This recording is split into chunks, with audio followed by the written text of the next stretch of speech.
Welcome to Friday on the AM show. Boy, we're glad to have you. It's going to be a fantastic day today, this fantastic Friday. You want to stay with us because we have quite the package for you. And today, of course, I get to share with you my blunt thoughts.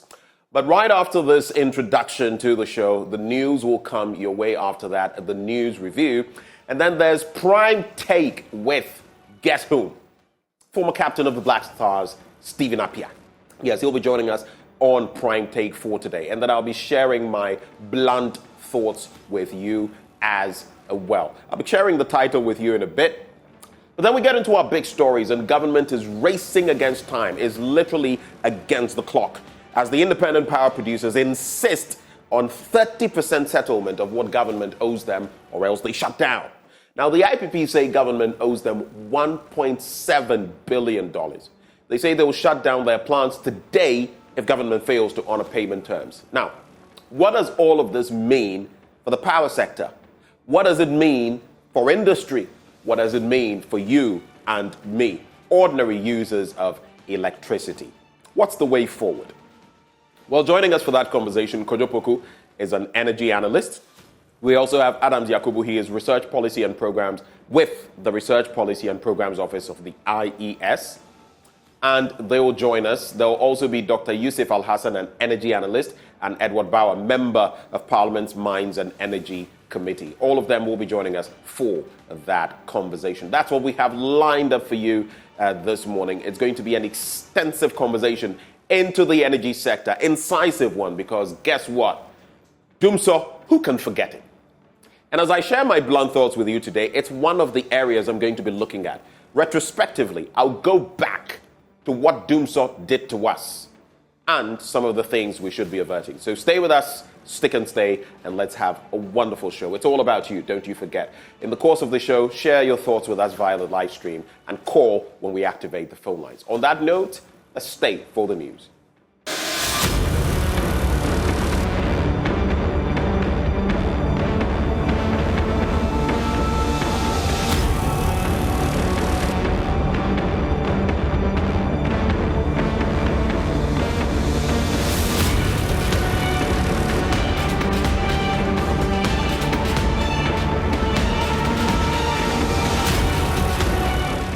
Thank you for staying with us for the AM News. Now, in our first story, through an intervention by the Rotary Club, residents of Agwatime, Adidome, in the Agwatime-Ziopa district of the Volta region will no longer rely on muddy water from the Red Volta, a tributary of the Volta Lake. Now, the Rotary Club of Ho joined forces with the Rotaract District 9102 to construct a mechanized borehole facility with fetching points in the community. There's more in this report. Agwatime Adidome, a farming community, relies on water from the Red Volta, a tributary of the Volta Lake. The water gets polluted with chemicals due to the rampant spraying activities in the enclave. They lament getting ill sometimes after consuming the water. They also designed mechanisms to conserve rainwater for domestic use. We rely on River Todwe, but due to these chemicals used, the river is polluted. We find it difficult to get access to potable drinking water. Given this, the Rotary Club constructed a mechanized borehole for the community. It brings to an end the era of relying on unwholesome water. The water project falls under the Rotary area of focus, which is water and sanitation. So we are entreating the community to take very good care of this project so that they can have potable drinking water to serve the community. So on behalf of the Rotary Club of Ho and the Rotary District 9102, we want to say a very big thank you to the community for having patience for us to complete this project. The Rotary Club of Ho this year has executed about 28 projects, which is spanning from education, water and sanitation, maternal health, and many other projects within the Volta and Uti regions. The chiefs and people of Agwatime Adidome lauded the initiative and appreciated the efforts of the Rotary Club.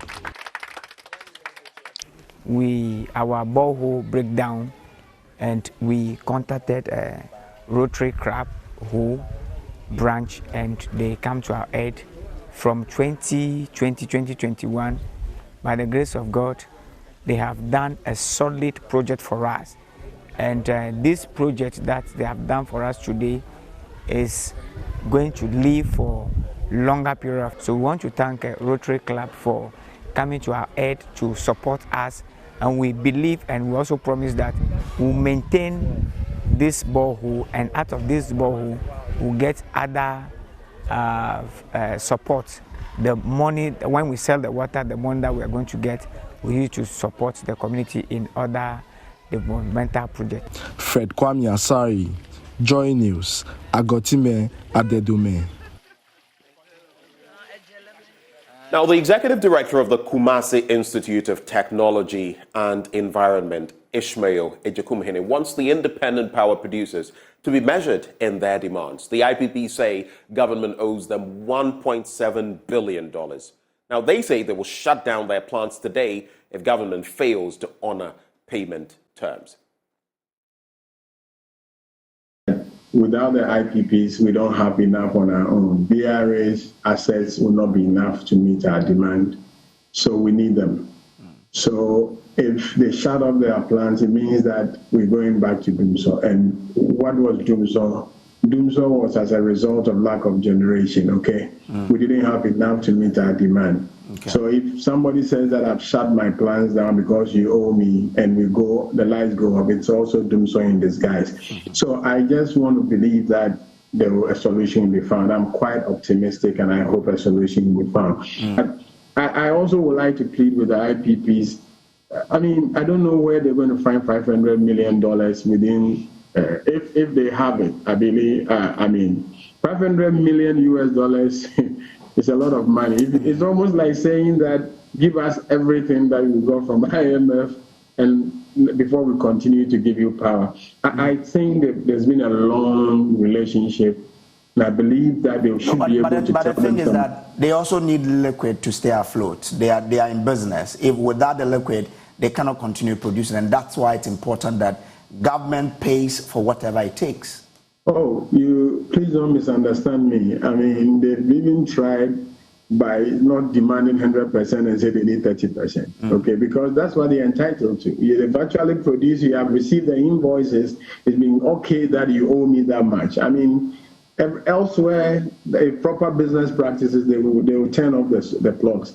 Okay. But really, when you have a country that is just coming out from an IMF program or just gotten an IMF program where even we are unable to even pay bondholders their money, we must be in some crisis, okay? So I think they may probably have to use that as a basis, but I mean, that's entirely their decision. Okay. But I'm happy they are talking, okay? Because last week they told us that they hadn't had any meeting with the government, but now that they are talking, I believe something positive will come out of it.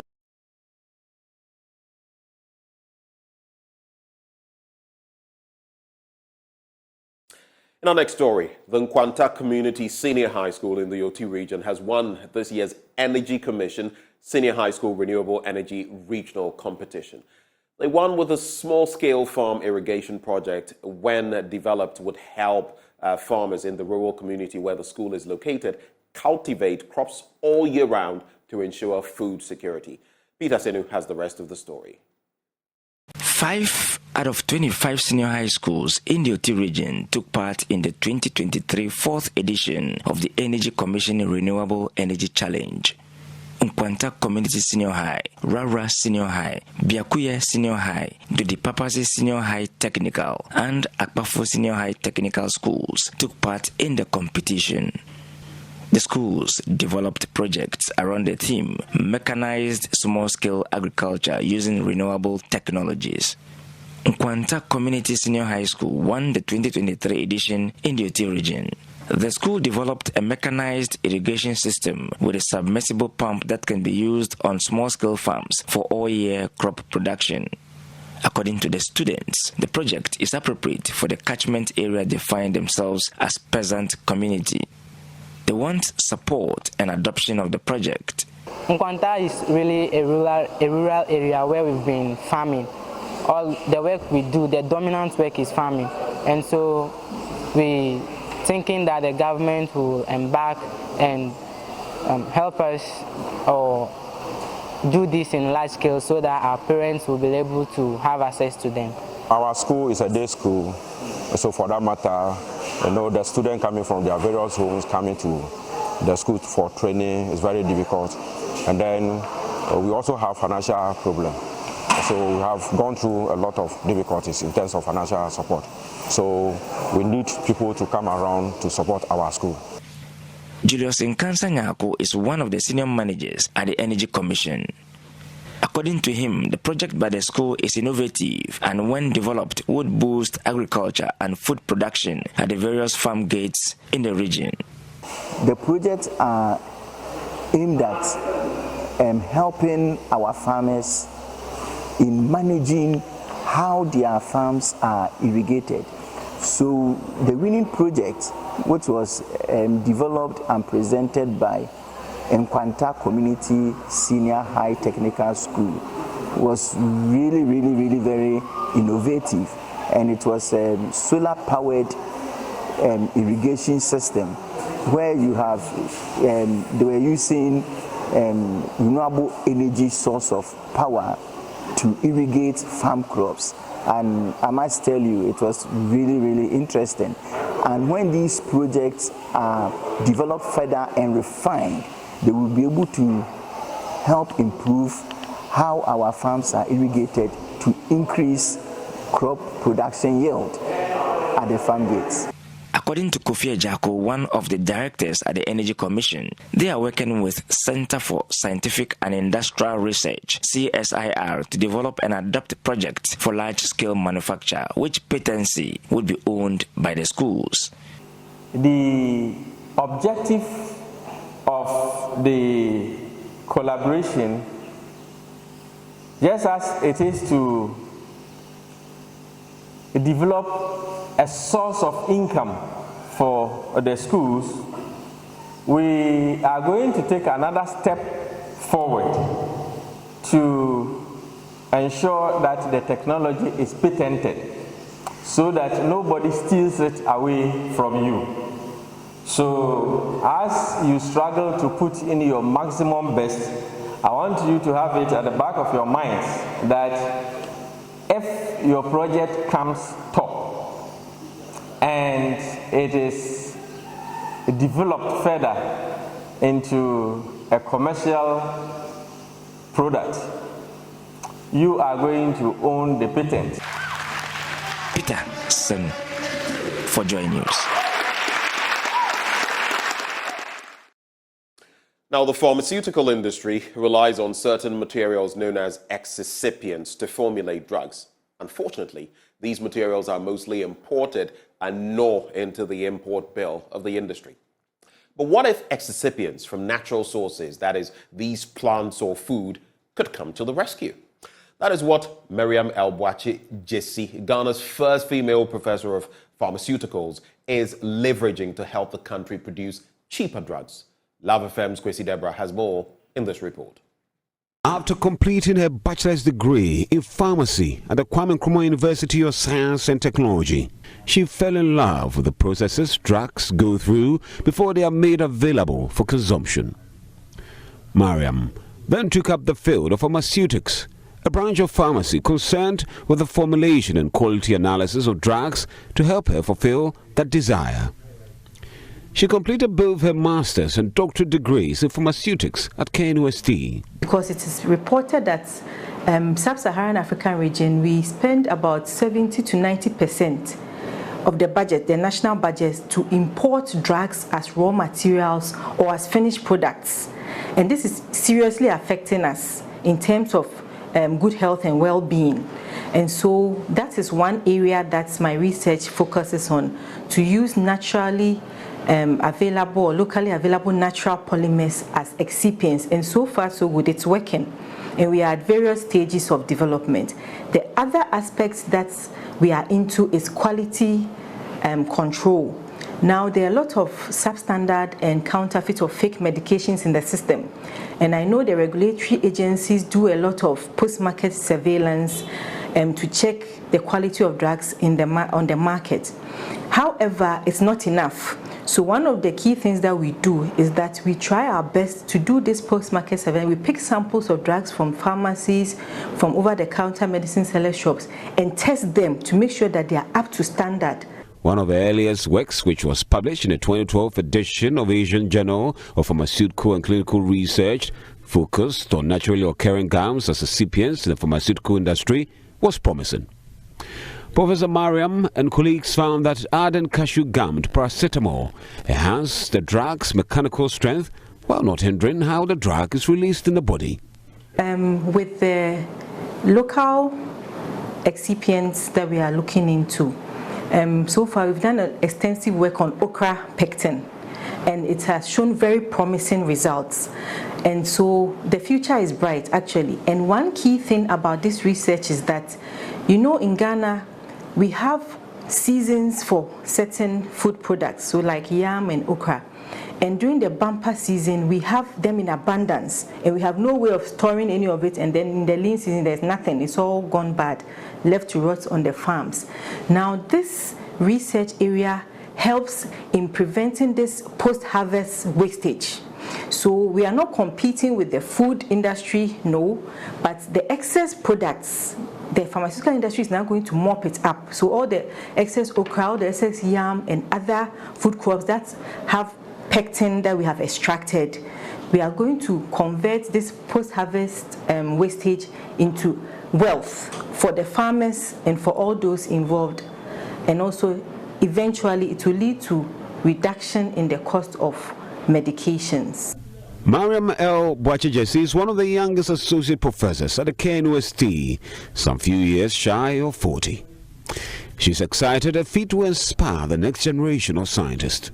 I'm actually quite humbled. It's a very humbling experience.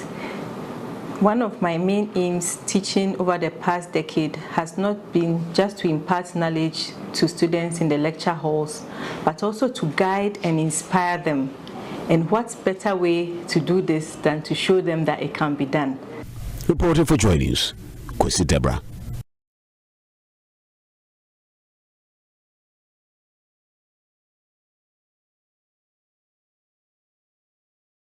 Well, let's stay in the Ashanti region, where 25 schools, including Prempeh College, are gearing up to dethrone Opoku-Ware School for the bragging rights as the quest to crown a school as the best science school in the region begins today. The three-day contest will see some of the region's best schools slug it out for academic supremacy. Emmanuel Bright-Kweku has more from Kumasi.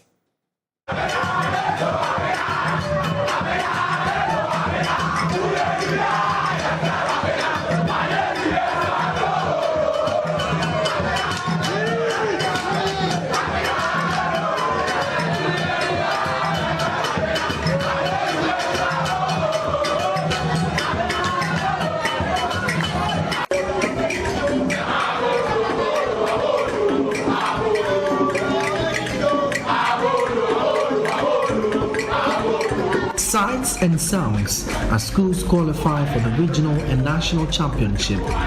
80 schools in the Ashanti region battled it out for one of the 18 available slots for the region. The schools will be joining 8 seeded schools from the region to square up in the regional championship.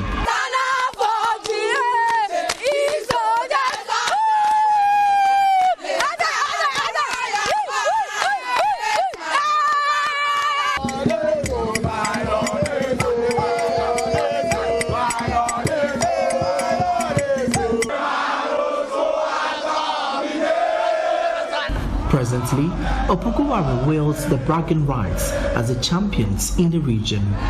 But would they pay loyalty to Akata Slopsa and allow the trophy slip them by as the two lovebirds clash in a contest?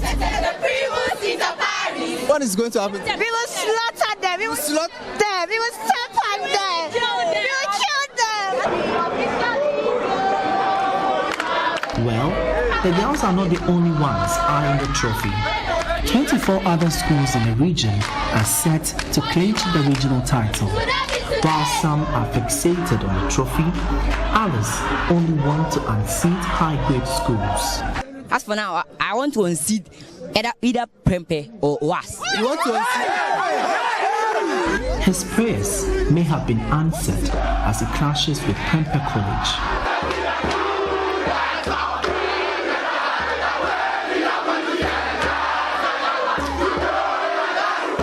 Another highly anticipated contest will be one between the host school Prepper College and T.I. Amedia Senior High School.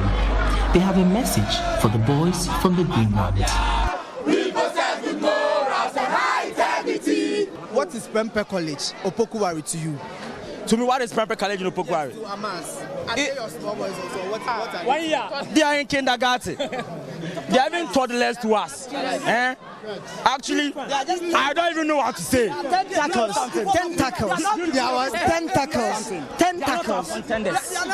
Last year, we weren't able to come because of certain reasons. But this year, we are fully prepared. We are fully armed.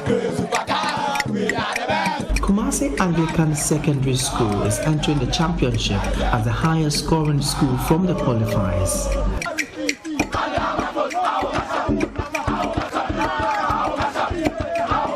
We are all ordinary people, but our cast is an extraordinary person because we have extra strategies for them. We are the brilliant students in Ghana, no doubt, doubtless. We are going to win it 7 times. We are the game. We are the game. For a number of students, it is time to make a statement for their schools. You know, World Cup, who won? Argentina. They were wearing what? Blue. You get me? Champions League, who won? Man City. Their jersey is what? This year is our year, and we are also wearing what? We are not scared.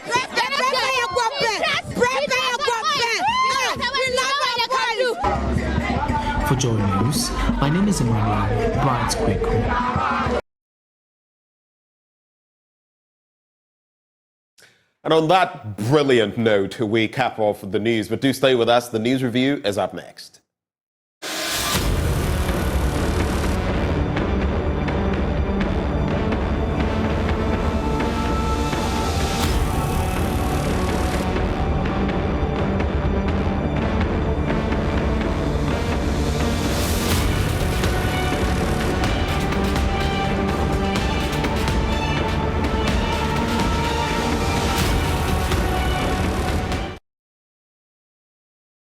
Welcome back on the AM show. Time now for us to delve into the newspapers, and it's quite a lean diet we're on this morning.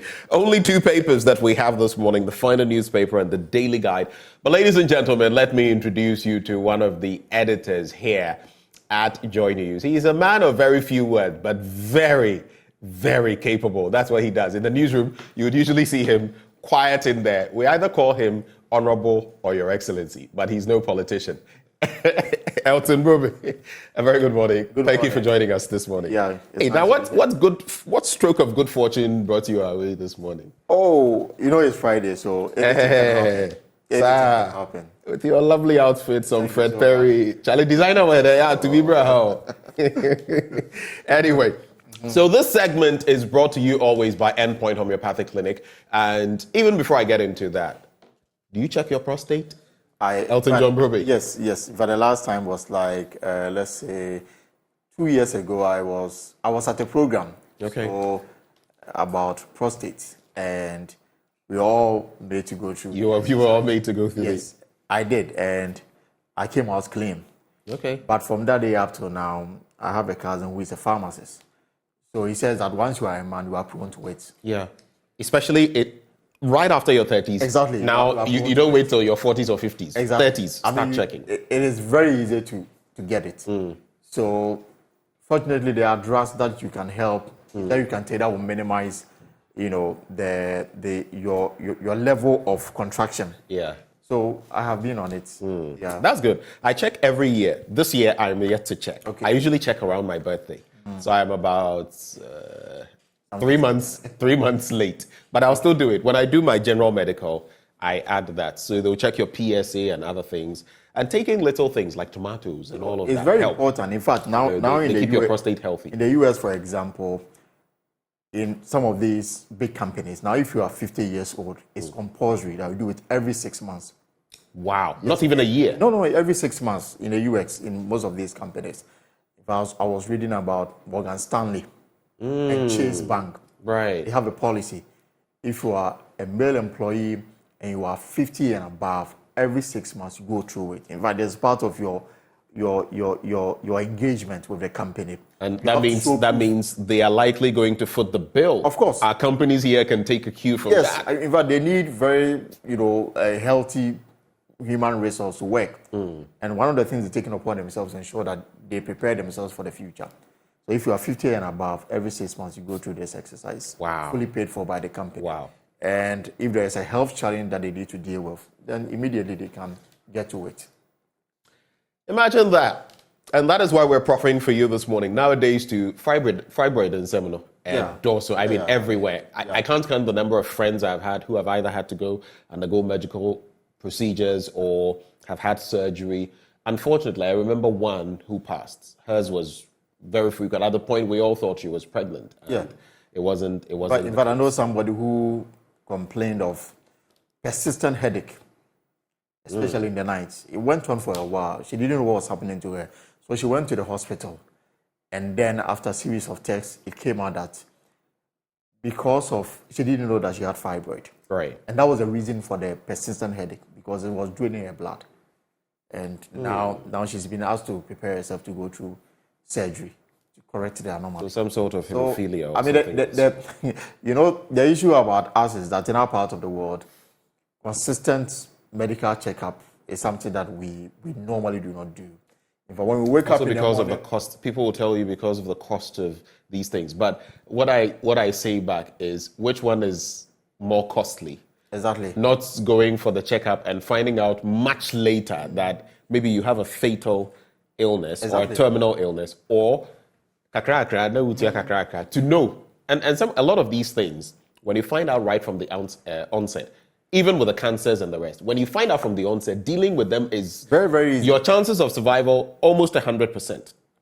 But when you find out much later, when you are in the last stages of, there's nothing that can be done. That one you waste a lot of money. Absolutely, yeah, with that. I mean, it's almost like buying fuel from cheaper source, and then thinking that it's very cheap as compared to the recognized premium fuel, and then it end up damaging your engine. Then you spend so much money to go and replace the engine. Now, who caused them? So that is why this morning, very quickly before we get into the papers, I'm proffering for you Endpoint Homeopathic Clinic. Now, let me tell you a bit more about them. They are offering the very things we're talking about. Prostate screening, if you're a man, for free, gratis. If you're a woman, fertility screening, for free. They're not charging you anything. And here's where you can locate them. Here in Accra at Spintex, opposite the Shell signboard. They are also in Kumasi, Kronomabwe here, behind the Angel Educational Complex. Then let's go to Takrady. You can find them in Anaji State Tema Community 22, the Stechiman Hanswa and Esiama in Zima. If you'd like to call them, these are the numbers to call. 0244 867 068 or 0274 234 321. Endpoint Homeopathic Clinic, the end to chronic disease, but just helping us start the news review segment. And like I said, it's a lean morning. I have only the Finder newspaper, and Elton has the Daily Guide newspaper. We'll be getting into them shortly, but I just want to find out from you. This week, a lot of things have happened. Yes. Topical issues. There's the IPP situation, which we'll be getting into, which I'll get into when I share my blunt thoughts. And let me just let you know, this is what I have titled my blunt thoughts today. Doomsday looming, democracy blooming, and election 2024 brewing, my take. Doomsday looming, democracy blooming, and election 2024 brewing, my take. So it gives you a fair picture of what I have decided to focus on. And it runs very well like some rap music. You know? Please, this is not trying me. This is not trying me. Don't try me here. Anyway, so what are your most topical issues from the past week? So I can easily pick from the basket of issues that we have. And the one that is standing out is the fact that we are just few hours away from the IPPs fruition of their plans. Now, we know last week when I spoke to the CEO of the chamber, that is it yes, Ametogbo? Ametogbo. 3 had already gone off the grid. Because three. So there are only 6 working now, and I think collectively they contribute almost 45% to. That is the 6. Yes, the 6. So because I know generally all of them contribute 60+. Yes, to So those are the figures that we have been given. Now, bottom line is that they've been on this matter for close to 2 years now. Yeah. They've been asking government to pay them the amount of money due.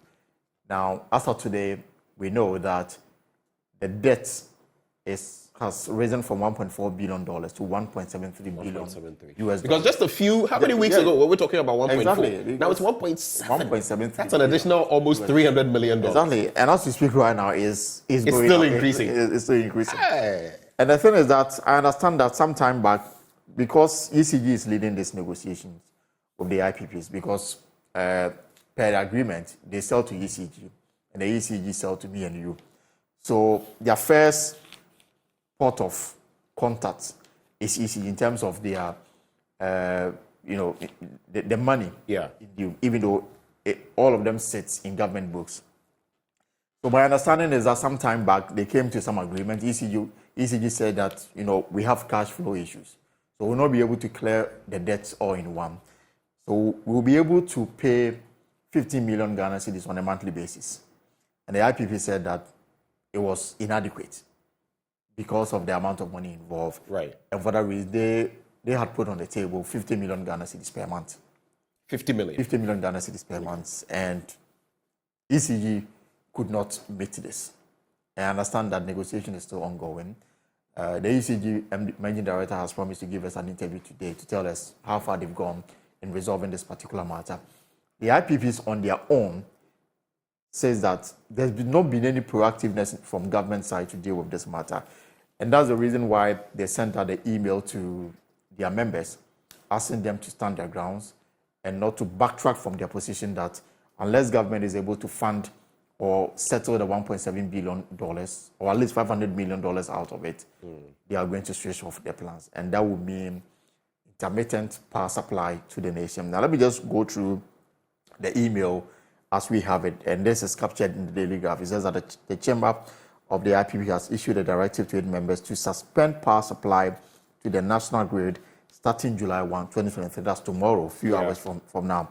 This decision comes in response to government failure to address the outstanding arrears owed to the IPP. In an email sent to the members and obtained by a section of the media, the Chamber instructed each IPP to nominate nothing and not declare an availability to the system operated from July 1 to July 8, 2023. The deadline for the shutdown was set up by the IPPs after the demand for a 30% interim payment of the arrears were not met. Now, as we speak, we do not know how much government is willing to commit to this.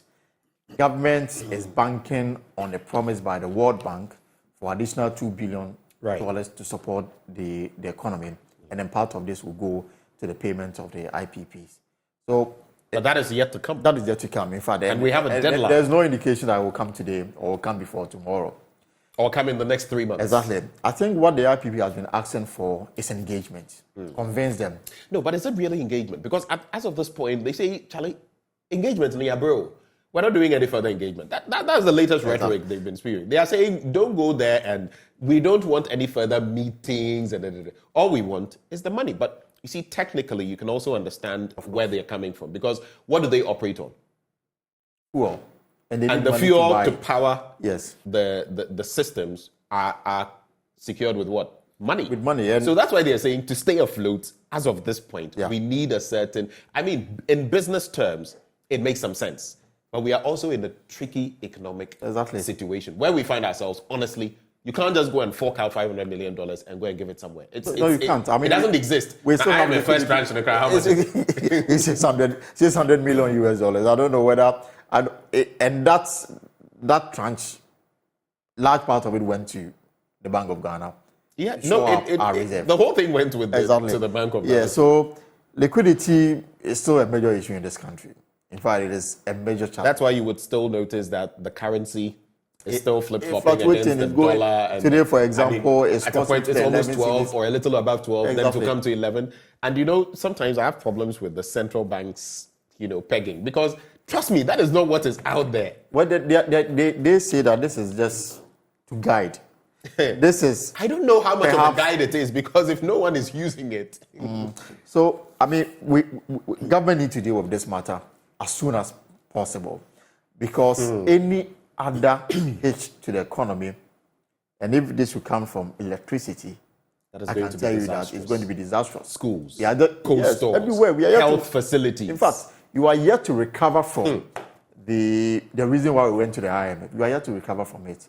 And some will even stretch and say that the impact of COVID-19 and the Ukraine war, we are yet to recover from. We are even lucky that the Wagner issue with Russia didn't come. Otherwise, it would have been the third, excuse. So we have a long way to go. The IPPs, they made their position clear. Government must at least commit to something. They say that ECG collected, they say that the collectors are more 217 billion. I'm not so sure of not the figure. Not a penny has come to them. And for you mean the millions that were collected by ECG in their recent recent revenue collection exercise? And they are complaining that, but ECG also has to run. They also have their own functional issues. So the point that we need electricity. In fact, I don't want to sleep in darkness. Yesterday I was making the point forcefully here. Look, let's not pretend. And today, when I share my blunt thoughts, I'll walk us through some of what we experienced during Doomsday. Yeah. Charlie, 2015 and the rest, and the 9 months, and all of those. Listen, it was crazy. It was crazy. At some point, it was crazy. 12 hours light, 12 hours 2 days off. No, I'm talking about some point. Back to back. Yeah, it was 12 hours a day, 2 days off. We've come a long way, and we don't want to go back to that dark days. And that is my point, Elton. We've come a long way. And as of when, I say it and I insist, as of when the former administration left, at least the point to be made, whether the cost factor and all of that could have been managed better is another issue. But had Doomsday ended, they had given us enough capacity, in fact, excess capacity. Right. My question is, since that time, and this is where forward thinking is concerned. Look at Nkrumah. When he gave us Akosombo Dam, what was our population? Around 6 million. Yeah. And less.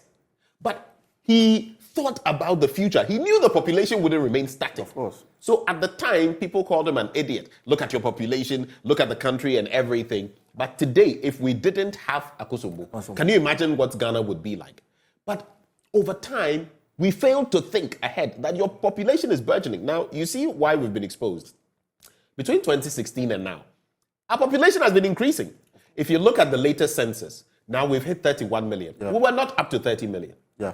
Once your population increases, once there are more people, your generational needs will also increase. So we used to shout a few years ago, excess capacity, excess capacity. Now, we don't have excess capacity. So we don't have. We failed to plan. In fact, the projection is that by 2027, which is just some few years away from, in 3 years, in the next 3 years, if you are unable to renegotiate with these IPPs, we'll be back to doing so.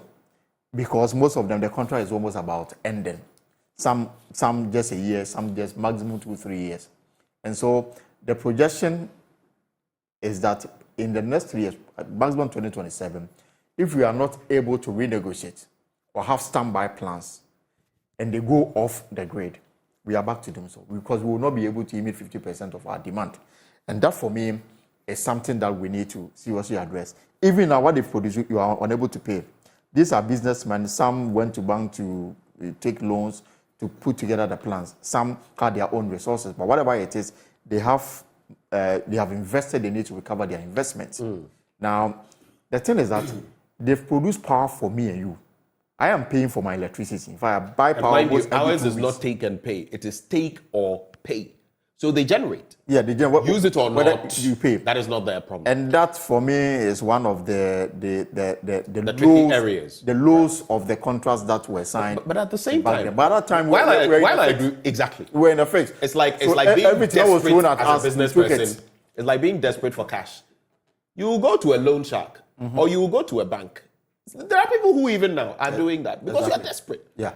When you're in a desperate position, you can't, and you see maybe that desperation to let the former administration, though they solved the problem, to overshoot it. Because of course, they were also looking at election 2016. Of course, the foundation of this debt can be traced to the contracts that were signed at the height of our Doomsday era, because we were desperate. We needed to fix this challenge.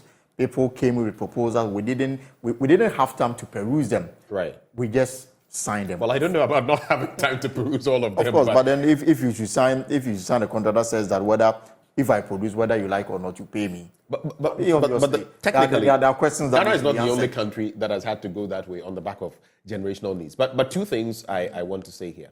On the back of the IPPs, first off, like you said, many of their contracts are running out. We have to renew these. You have to renew the them. terms are going to change. And that is where we have the opportunity. But with the economic dynamic, and especially with our currency, it doesn't look like anything could get better. It likely would get a little worse. The other bit has to do with the fact that we actually need even more IPPs. No, we need more. We need more. Apart from those we have now, the 9 or so, we need more to meet our generational needs. And that is where, we've been talking about thermal and all of that. Look, nuclear. We really have to look at, and I don't know about harvesting wind, but one thing that we can do here is solar. I think it is Morocco or Algeria. They have one of the largest solar farms across the world. I don't know why we are not up north, especially. It's like sunshine throughout the year. We have shown the way that it is possible to also, be deliberate about adding solar to the mix. A year ago, I spoke to the CEO of where they had, commissioned the 2.5 megawatts solar factory somewhere in Avarongo, and it's contributing effectively. Yeah, I mean, it's investment. They even have this one sitting on a body of water. Absolutely, we have abundance of sun. So why, if Tema, I mean, is a picking down, you cannot rely on it on a 24-hour basis. In fact, you run the water out. Yeah. Across the board is contributed to 600 to 800 megawatts. So it means that we've moved from Tema.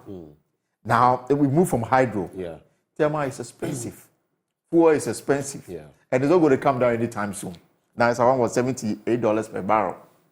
And you need it. At least it's fallen a bit, but it's still exactly. It's still very high. So you have to look at other sources.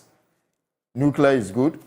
Solar, we have shown the way. My fear with nuclear is possibly one of the best you can have.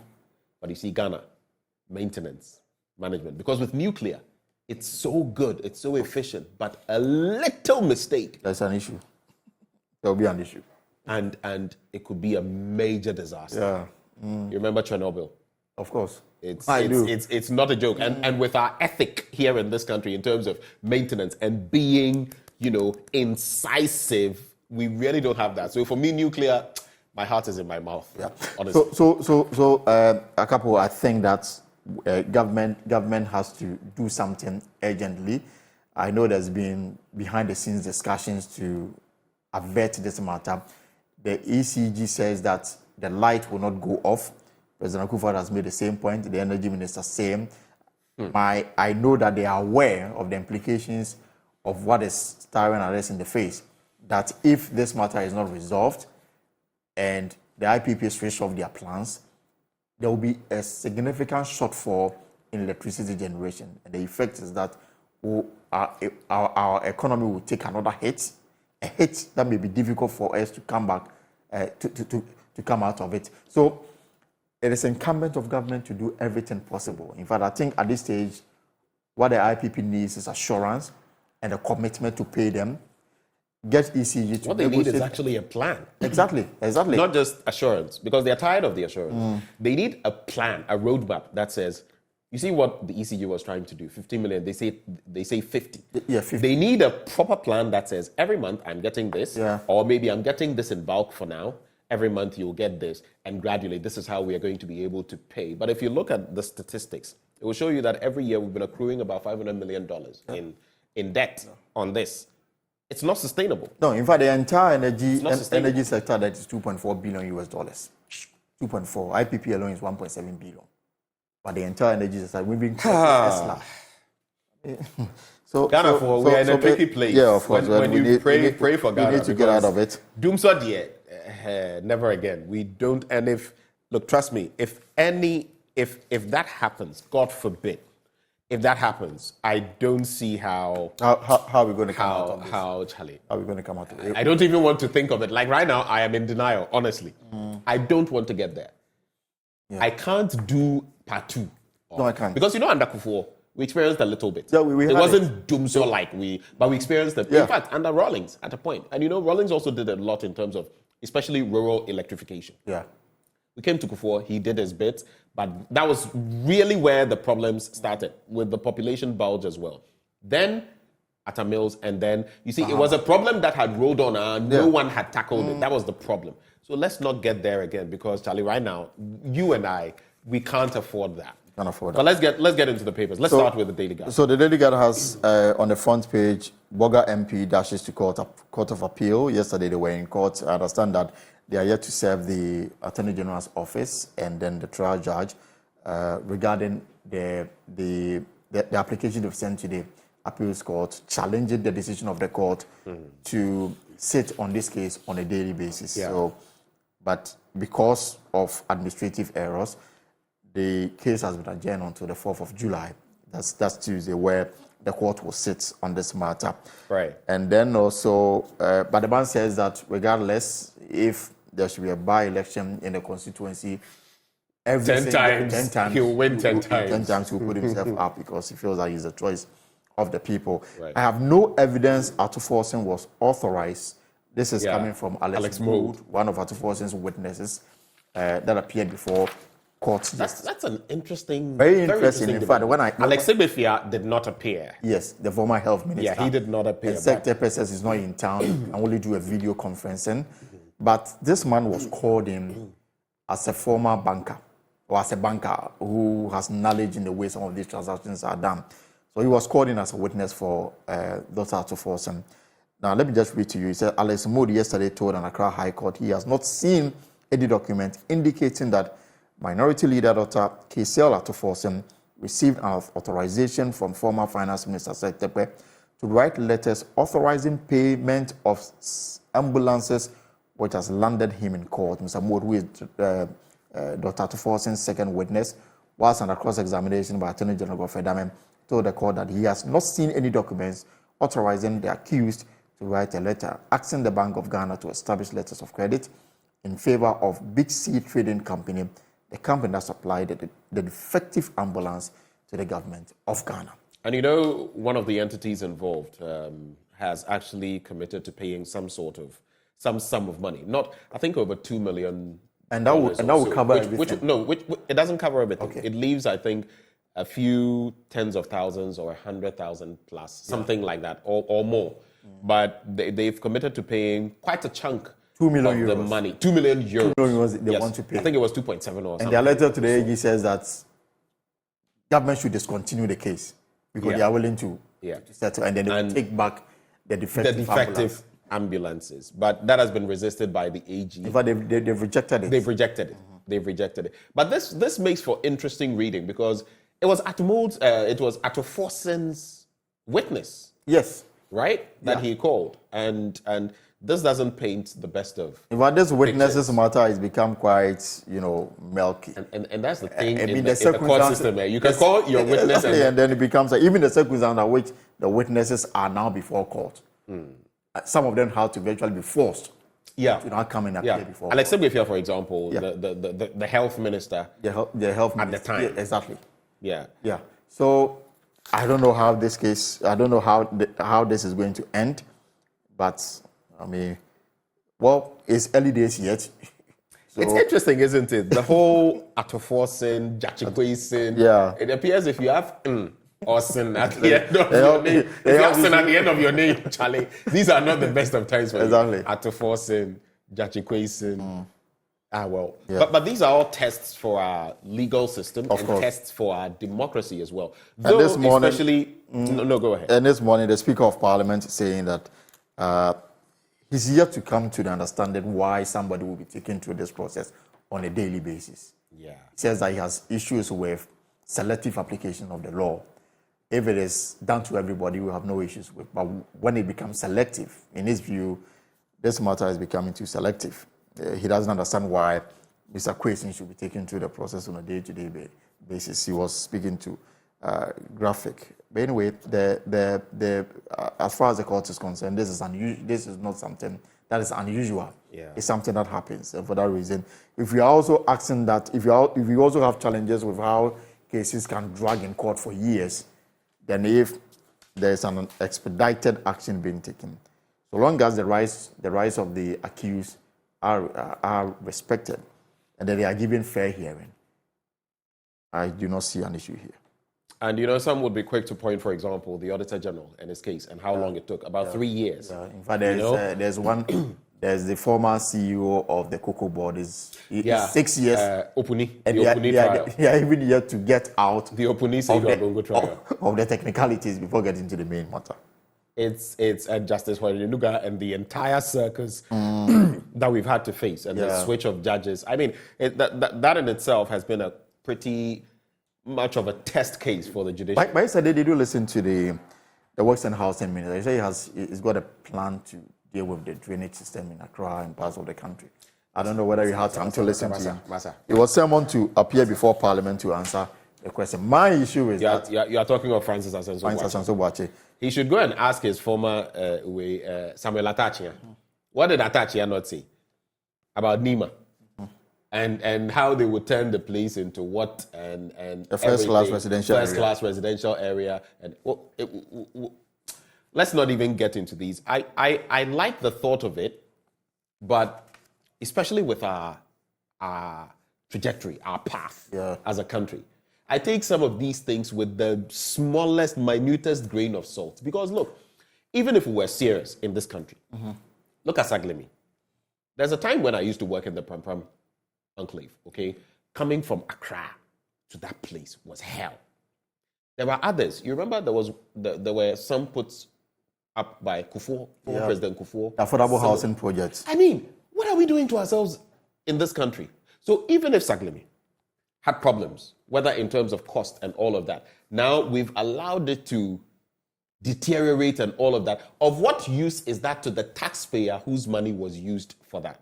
So utilize some of these things, no matter what administration. And I think one thing we must do in this country with our constitution moving forward, whatever the time may come when we change, criminalize abandoning projects. It's very important. We should criminalize it so that if you come and you do it, you go to jail. You serve jail. But on the other side, if some state institutions like the State Housing Corporation, they were not given any significant budgetary support, yet they've been able to reconstruct abandoned projects started by previous administration. If you go to Adentan for it, and they've sold it all. Yeah, they've made money out of it, even though they had no money to go into the construction. They've gone to the Ashanti regional capital, Kumasi. They've done same. They are moving to other regions. So if the ministry cannot, for example, complete the Saglami housing project, and then another state institution has shown that giving very little resources, they can do it. Why don't you hand it over to them? Now we are talking of giving out to private investors. But my point is about the flooding, and the continuous assurance we get from ministers and state agencies that they are doing one or two to fix it. Now, the minister was in Parliament yesterday before the House. He was summoned to update them on what they've done so far to address the flooding in the Greater Accra and parts of the country. He says that he's got a plan to fix it. The plan, I know, was presented to Cabinet in 2001 by the same minister. We have a copy of that. Did you say 2001? 2001. And the minister gave an update. So by the same minister? By the same minister. Which year? 2021? 2021. Right. You said 2001. That's why I wanted you to. Yes, so 2021. Right. And the brief to Cabinet captured 2021 to 2024. What is needed to fix the flooding matter once and for all? And Elton. The financial muscle required to prosecute the agenda. As we speak today, if we want to fix flooding in Accra for 2023, we required 1 billion Ghana cedis. Yeah. Now, we know, for example, last year, the ministry's budget that was presented to Parliament, which was approved, was around 500 million Ghana cedis. Now, we've been told that less than 10% was released in the 2020 fiscal year. So, where is the commitment? And is it just about talks? The point is, year on year, it becomes even more expensive to do it. Yeah. In fact, was it last year when billion to the fix global climate adaptation, you remember Professor Verkooyen, the Dutch professor, when we spoke about some of these issues, we were given, look, this is what it will cost for Accra to be flood free. Yeah. And this is what it is going to cost you in the next few years if you don't tackle the problem. Yeah. Yet we are sitting. How many years have we heard Mr. President tell us? And then we move out. We go there with the machines and all of that. And yet every year, this year, people have died on the back of flooding. And you know what's worse? The heavier rainy season is right around the corner. Exactly. This is not even the prelims. worst one. That season is shorter, but it's worse. And here we are. We are sitting ducks. We are just waiting for it to happen. Anyway, let's. Are you done with the daily guide? Yeah, so I mean, a few other it. stories. Agenda 111 is progressing steadily. There was a press conference yesterday. They said that 88 are under construction across the country. Bank of Ghana took a bold step yesterday. They suspended the forest trading of Fidelity Bank and First National Bank. And then, so basically, I think those are the stories. I think that's it. All right, let me quickly do these from the Finder newspaper and then we shall wrap. The Finder, Akosia Menu celebrates Eid al-Adha with Muslims in Adenta. There's also Bank of Ghana fines, suspends FNB Fidelity Bank from forex trade over rule breaches. Then there's 4,700 new cars produced in Ghana since 2020. That's according to Prepra. I'll get into that story. And then complete 45 hospitals by end of this year. Government tasks Agenda 111 contractors. Okay. So, government has tasked contractors working on some 45 hospital projects which have reached advanced stages to complete them before the end of this year. This ambitious health care initiative, known as Agenda 111, which aims to construct 111 health facilities across the country, is making significant progress. So looking at the regional breakdown of district hospitals, the regional breakdown of district hospitals are Ashanti 10, Volta 9, Eastern 8, Greater Accra 7, Upper East 7, Oti 5, Upper West 5, Bono 5, Western North 5, Savannah 3, Bono East 2, and North East 2. Those are the projections. Those are the ones that we hope to finish. There's also 90% of 125 megawatts Osajafo power barge dismantled. That's according to the minister.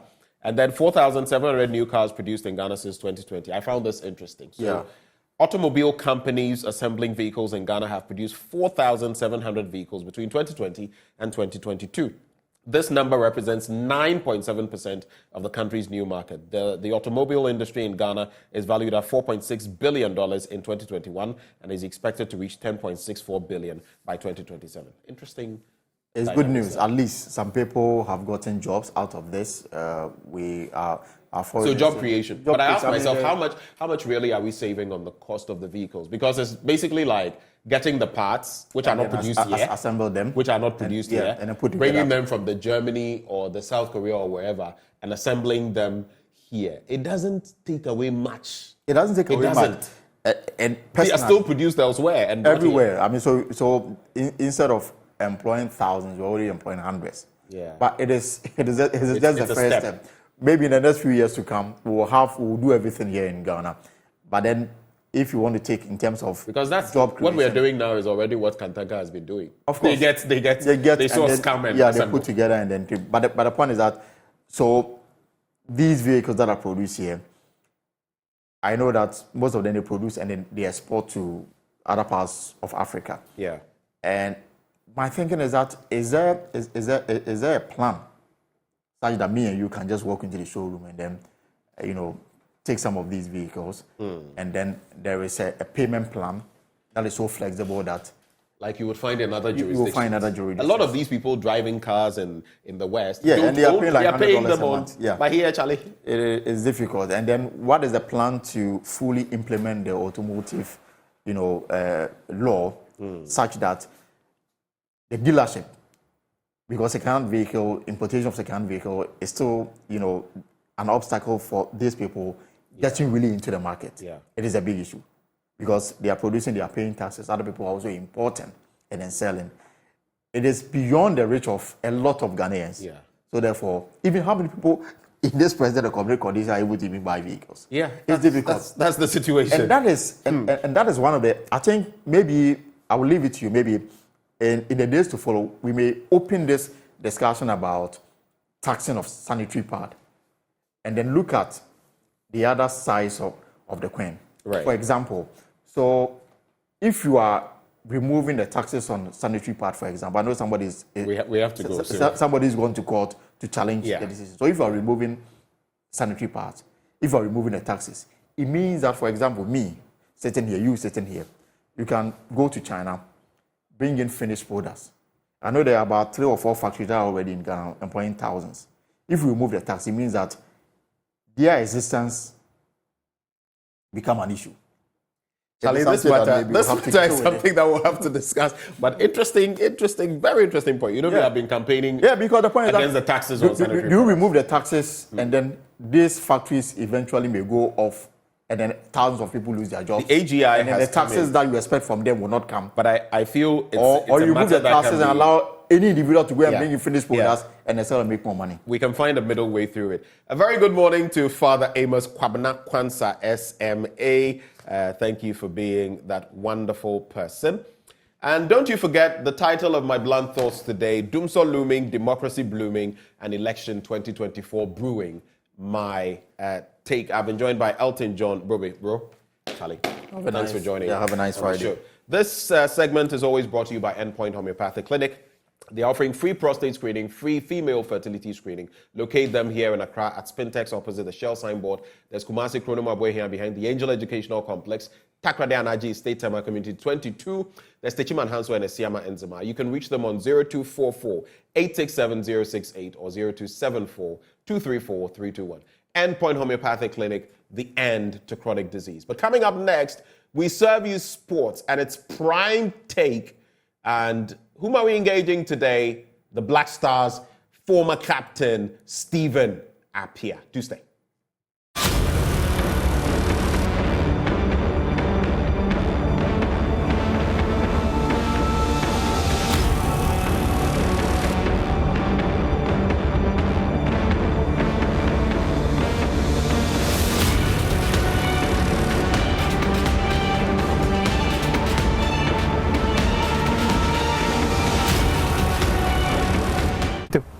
How are you? I'm fine. Yourself? I'm doing good. I've not seen you in a long while. Yeah, I can see that you are really doing good. You are looking fly. Thank you. You see, there's one thing it's that there are many things people don't know about you. Yeah. But one of the things two people don't know about you is the fact that it is very difficult to get you, or very rare to get you to speak. Yeah. Today I'm here. I'm in front of you. So what are the other things that people don't know about you?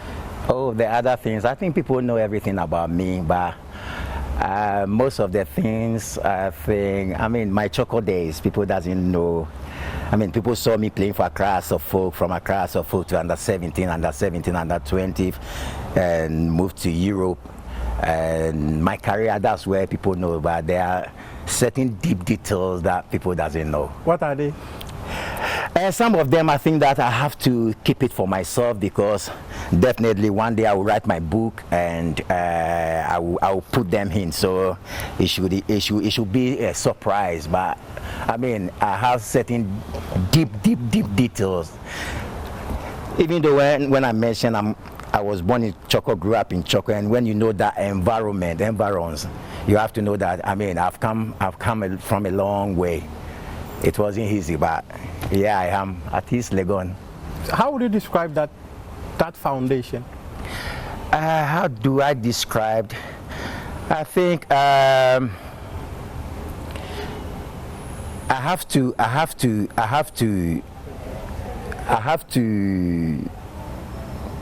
say that I've done well. This is a place that I grew up, and people that you roll with were doing all sorts of things, but I never allowed myself into those things, and I said, okay, what I want to do is to play football. So I channel all the energy into football, and then it works for me. But I think that I've done well. I quite remember the Choco days when, as a kid, you wake up in the morning 4:30, you have to run to Kanishin Market. Inside Kanishin Market, they have these stairs that you have to climb. From there, you have to run to Circle. They have the stairs there. From Circle, you have to go to the Mortuary Road to the beach. So, these are the sacrifices that I did, and it works for me. Growing up, I come to realize that whatever we do is the passion and the hard work that takes you to the top, and that's what I did. Talk to me about the days of playing at Indafa Park. Yeah. Okay, so I attended St. Martin's School, and those days it was very, very difficult for me. At times as a kid, you go to school without no food, you go to school without money. So one day I was on my way to school. I walked from Choco to White House. And I was on my way and I met a friend called, now he's a musician, YZ. Oh, really? Yeah, YZ, they were very, very rich. And I met YZ. YZ was like, Stephen, are you going to school? I said, yes, I'm going to school. He said, no, we shouldn't go to school today. I mean, follow me, let's go to Salvation. I've never been to Salvation Park. It was my first time. So he said, let's go to Salvation Army Park. When we get there, I will buy you rice and beans. As soon as beans and plantain. Yeah. As soon as I heard Is it Is your Kogari? Yeah, gov't. gov't. As soon as I heard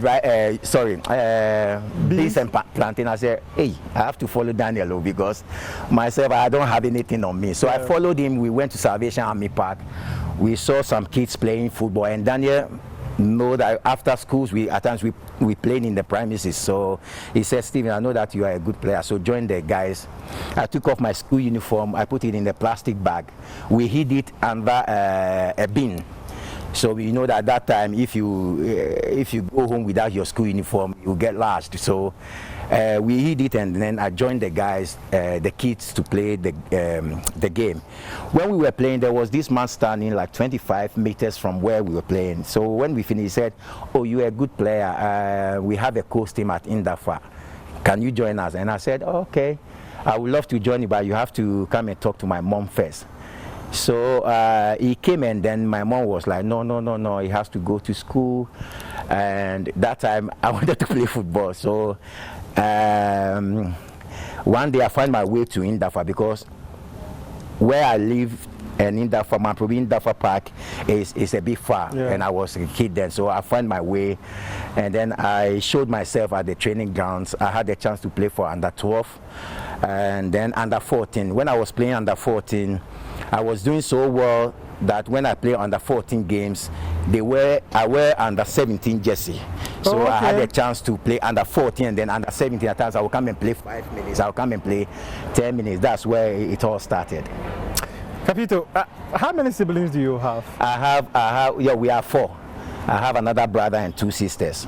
And who is the firstborn? I'm the firstborn. So you are like the father?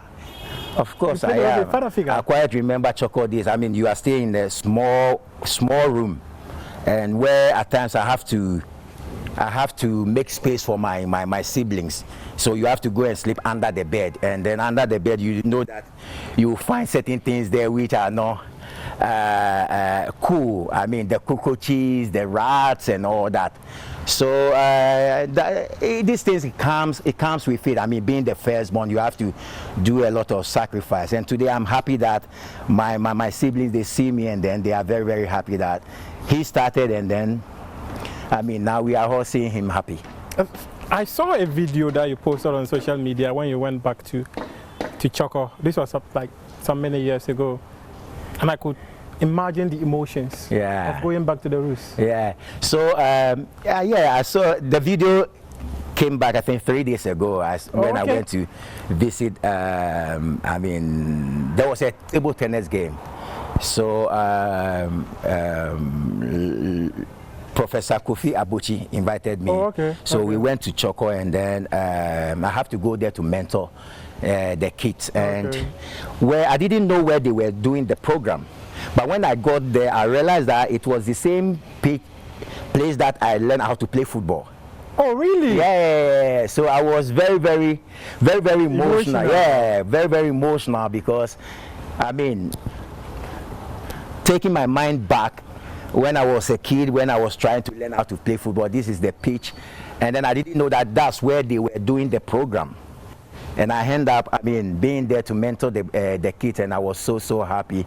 I told them how I started. I told them that a lot of people came because they heard that I'm around. Yeah, so people that I grew up with, all of them, they were there, and they were happy to see me. Even though I go there at times, but I have to sneak in, because at times the pressure and the crowd is too much, and you know that you can't run away from your people. No, you can't see everybody. So the people that you see them are happy. Those maybe you don't do it deliberately, but you forget to see them. They will take it in a different. So at times I have to sneak in to see 1 or 2 friends and then leave. But they were so happy. So I told them about my story. I told them that standing here today, not even a single person can come and say that when I was here as a child, I've insulted nobody.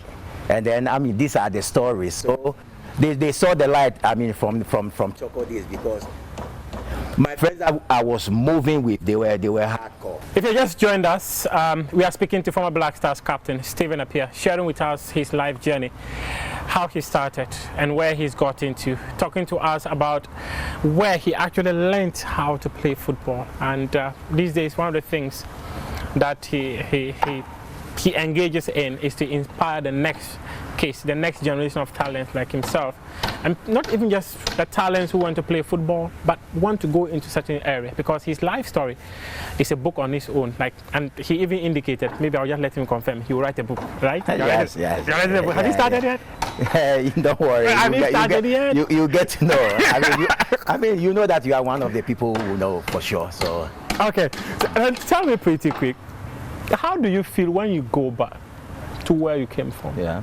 And you have people come around you and mob you, just want to touch you and say, oh, this is Stephen. They just want to touch you. How do you feel at times? They are my people, so that's where I started from, and they are the people who made me. I said that because when I was starting, at times you'll be on the road, you don't have food to eat. There's someone who will provide that. They encourage me. Train, one day you will be a good player. And it came to pass. So they made me, so anytime I go to my hood, I mean, there's nowhere to express that feeling. At times I get very, very emotional, because people that I grew up with, seeing them in certain states, I ask myself, so if it's not because of football and the grace upon me, I will be like them. 100%. So going back, I always feel so good. Let me tell you a story. When my dad passed, so we took the body from the mortuary, and you know, we the guys, we have to visit his place. Yes. So we go to our house in at Choco. And that time I've run my mouth to my wife that I don't understand why people cry so much when people passed. So I said, oh, okay, me, I don't think that. Yes, I will feel bad. I will shed tears, but I won't cry like the way we see people crying. Yeah. So when we took the body to Choco, and a lot of people came. When they came, I was standing in front of our house. So I was standing there and I started crying, like I couldn't hold myself.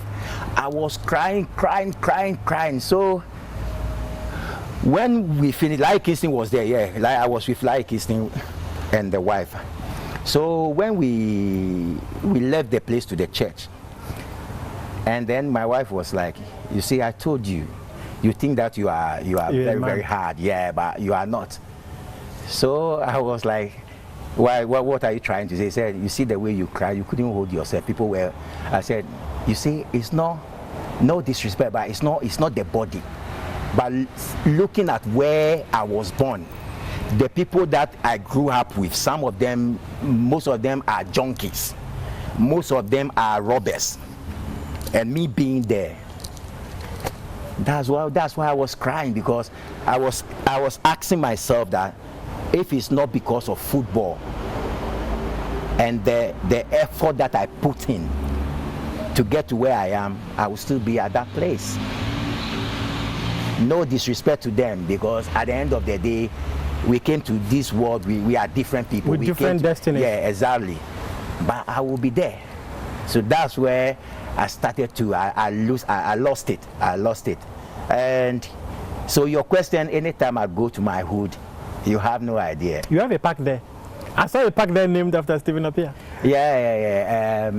Maprobi St. Peter. Yeah. No, sorry, Maprobi Girls School. Yeah. And I think that my brother, who used to be a goalkeeper, Ahmed Shaibu, Yeah, he's the boss of Koda. Oh, okay. So he did that AstroTurf. that AstroTurf, and then he named it after me. I think that he did well because we all used to play together. I had a chance to play for the Black Stars. I had the chance to travel to Europe to play. I captained the Black Star for 9 years. I think I have done well. So, I mean, giving something back, or it honors me. Yeah. And it was beautiful that day. Capito. Again, I mentioned Capito. when you were telling me the story of your life, then I rolled back to the days and wonder what life was all about, because it's quite interesting. Like Kinsey was on this very show, and he was telling me that your early days were not easy. And in fact, he spoke about you one time being, was he a mate or what? Yeah, okay, so that's what I said. most of my friends, they were mates. I mean, like conductors in Trotro and stuff. Oh, okay. They were the people collecting the money, and even though moving with hardcore guys, I was a bit shy. I was still shy. And then I quite remember when we used to sleep in Trotro. So they would wake up like 4 o'clock to go and get ready to go for job, their work.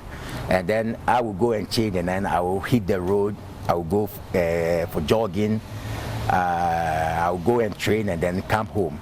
So when I come home, I have to wait. No, when I come home, I will rest. Then 3 o'clock, I will go to Indafa for Fatah babies training. And when I finish training, because you know those days, you finish training and you are jogging home, you don't know what to eat. It's not because you have a choice, but because you don't have money for food. So I have to wait for my friends, and they will come around 10 o'clock. So when they come, 5 of them, I don't want to mention their name. Oh yeah, 5 of them. So when they come, they will be trying to, when we come, you wanted us to buy you food because you don't want to work, because you don't want to do this. So somebody will buy KK and fish. Somebody will buy rice and stew. They will buy different, and I will be sitting there. And then somebody will try and give me a spoon of rice. Somebody will put one fish. Say, no, this is what I can do for you. And then they will give it to me. I couldn't reject it. I have to eat it because I was starving. I don't have food. But today, I mean, these are the same people that I roll with. Most of the time, Sundays, I will call them, I will gather them, we'll go and hit tilapia and the rest. Even though they thought they didn't know, I didn't know myself. I didn't know where I was heading to when I was young. So nothing guarantees me that I will be a good footballer. But I have it in me that I wanted to play football. And they thought they were being hard on me, but they gave me something. The more they were doing that, the more they were giving me the energy to wake up in the morning to prove them wrong that one day I will be a good footballer, and it happens. So you were a mate for some time. Did you do it? I did it one, but it wasn't. I was. It wasn't sex or talk. Oh no, those days it wasn't. These days they have modified it, so they have to, sex. No, but those days it wasn't like that. How was it? In my situation that day, when we leave the shyness from Stephen Appiah, I think that it wasn't bad because people are still doing it. Yeah. So I could have done that job, but I have it in my mind that I wanted to play football. Did you break stones at some point in your life? Who told you this story? Who told you this story? Why not coming to speak to you? Is it lying? I was not coming to speak to you. So I want to do lots of research. Yeah. So at a point, there's this. Those days we used to go to Katamanto to shop. So I have to follow friends, and they will buy 3, and then they will give me 1. So you understand. So I didn't have money, and they were the people doing certain stuff to make money. So myself and my best friend Danso, we played the same course, and Edmund Cobson. So one Christmas, I mean, when we look around, those days there were viscose and linen pants, but those days I don't have anything. So I have to, when I'm going out, I have to go to friends. They will give me, somebody will give me shirt, somebody will give me jeans, and somebody will give me shoe. And that Christmas, I didn't have anything, so I was like, what is going to happen to me? Would I go out or would I stay home? Then Edmund Cobson came with a plan. He said he knows some place, Santa Maria.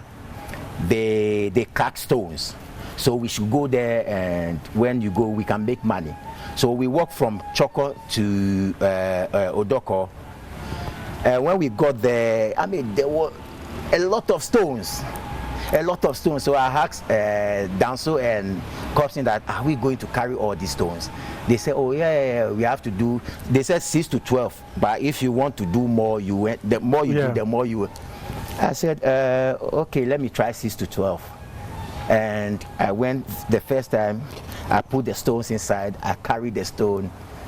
I thought, I said, this is easy. I will do 6 to 6. But the 5th time, when I was pushing the thing was so heavy, so I started to shake. There, I went to throw the pan away, and then I walked from Santa Maria to Choco. So you didn't get all your money? No. That I even left the money because it wasn't easy. That time is because there was a jeans called Ring 501, these faded jeans, and I wanted to buy some with a viscose shirt. So, I mean, these are the things that I went through.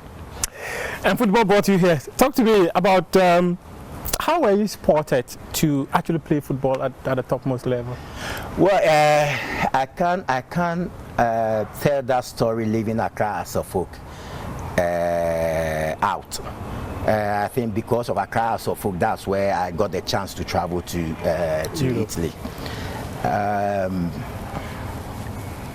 My Coles days, we played a game, mighty victory against Cowling Babies. That time, I mean, the best club was Cowling Babies and Great Falcons.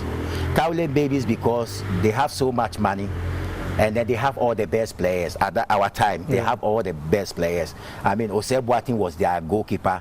Christopher Pelete was number 2. You have Dankwe. You have Aziz Ansah. You have Lai Kinson. You have Godwin Atram. You have Asasi J. You have. They have the best team. So that day, that match, there was a debate between myself and Godwin Atram, because I played 10, he played 10, and I was doing so well, and he was doing so well at Cowling. So there was this debate. They said, the Choco people said, oh, I'm better than Atram. The Cowling people said, no, Atram is far better than Stephen Appiah. So 2 days to the game, we played that game on Wednesday. 2 days to the game, Atram, I think Atram was sick. So Atram was sick, so that debate ended because Atram would be on the pitch. And we played that game at Art Center, where Accra also used to train. It was Wednesday. And that game I played so well. I scored 2 goals, the first goal and the last goal. We beat them 3-0. So after the game, I was at home, and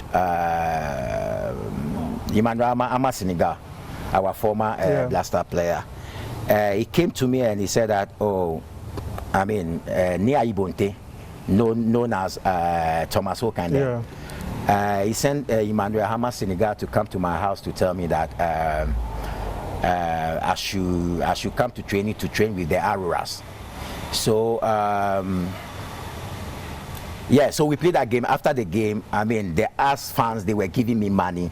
I got a lot of money at that particular game. Finally? Yes. Finally, you have money in your pocket. I had something small. And you know that time that you have been in the hustle of the street of Choco, and then playing that game, getting something small. That night I couldn't sleep because when you put the money under the pillow.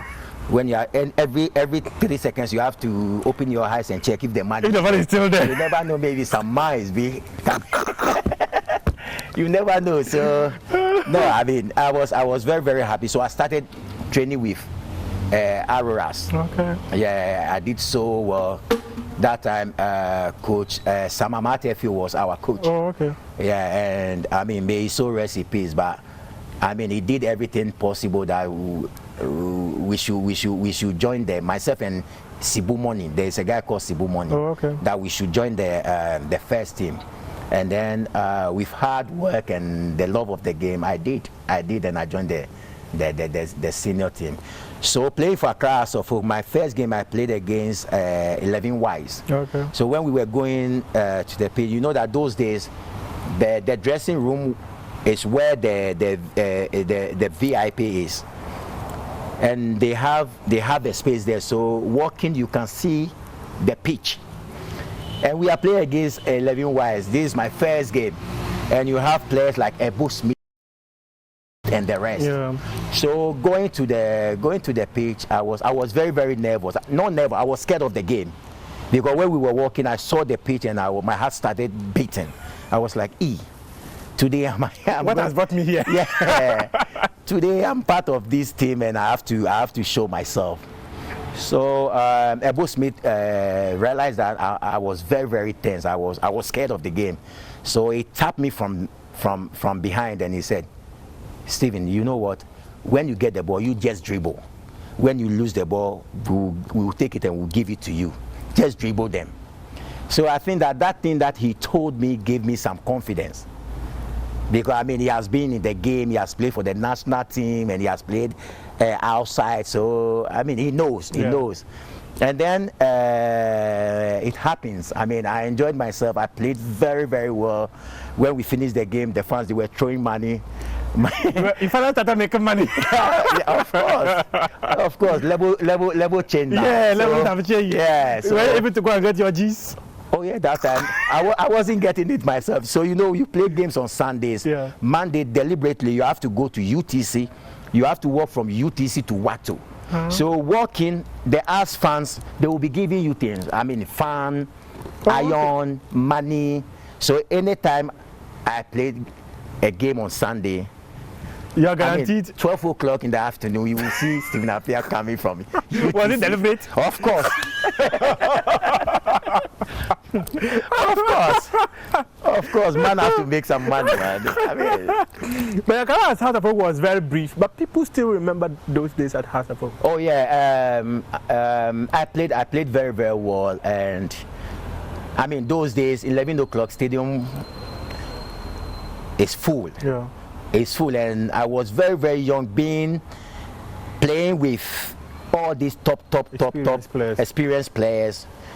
And my performance was unbelievable. So people were even calling me. They call me computer. Oh really? Yeah, computer, because they said that everywhere I stand, I can gauge and then give a pass. That gauging. How did you do it? I think I will get there, because I do recall we had a small TV like this over in the village. Sometimes live. It was black and white television. Yeah. I think Ghana was playing a friend of mine, was it against Japan or so? I recall you gave a long pass. Hey, we call it tailor measured pass. Yeah, tailor measured, yeah. They hit the ball and like to trap the ball like that. How are you doing it? Yeah, so they call me computer, and then they changed my name to Baby Jesus. Huh? Yeah, Baby Jesus, because I quite remember when, you know, those days all the top goalkeepers in the league, I scored all of them, from Salifo Ansan, Osei Kwajo, Edward Ansan, all the top. And I was young, and I mean, getting those football sense and the positioning myself and the places that I would place the ball, it was beyond imagination. But I think that it's something that I was born with, because when I was even playing courts, it was there. And at times you have to go to the beach to practice on certain things in terms of accuracy. So I will stand somewhere like 50 meters, and I will tell a friend to stand a certain position, and I will be hitting the ball there, and then I mean it will be going like that. So yeah, they said I mean computer practice makes perfect. What? Computer Baby Jesus. Yeah, Computer Baby Jesus. Yeah. Wow. And then when I was playing coach, they called me Gadiola. Guardiola. Yeah, no, not Guardiola. Gadiola. Guardiola. Guardiola. So you know those days, before we saw Ronaldo. Yeah. I mean Brazilian. Yeah, Ronaldo Lima. Yes. And other players doing, you know that. Yeah, that skill. We saw Ebo Smith and the rest doing that. So when we were playing coach, I used to do that thing. Even the Black Stars colors, you did it many times. So when I do this, my fans know the Choco people, they will say Gajo.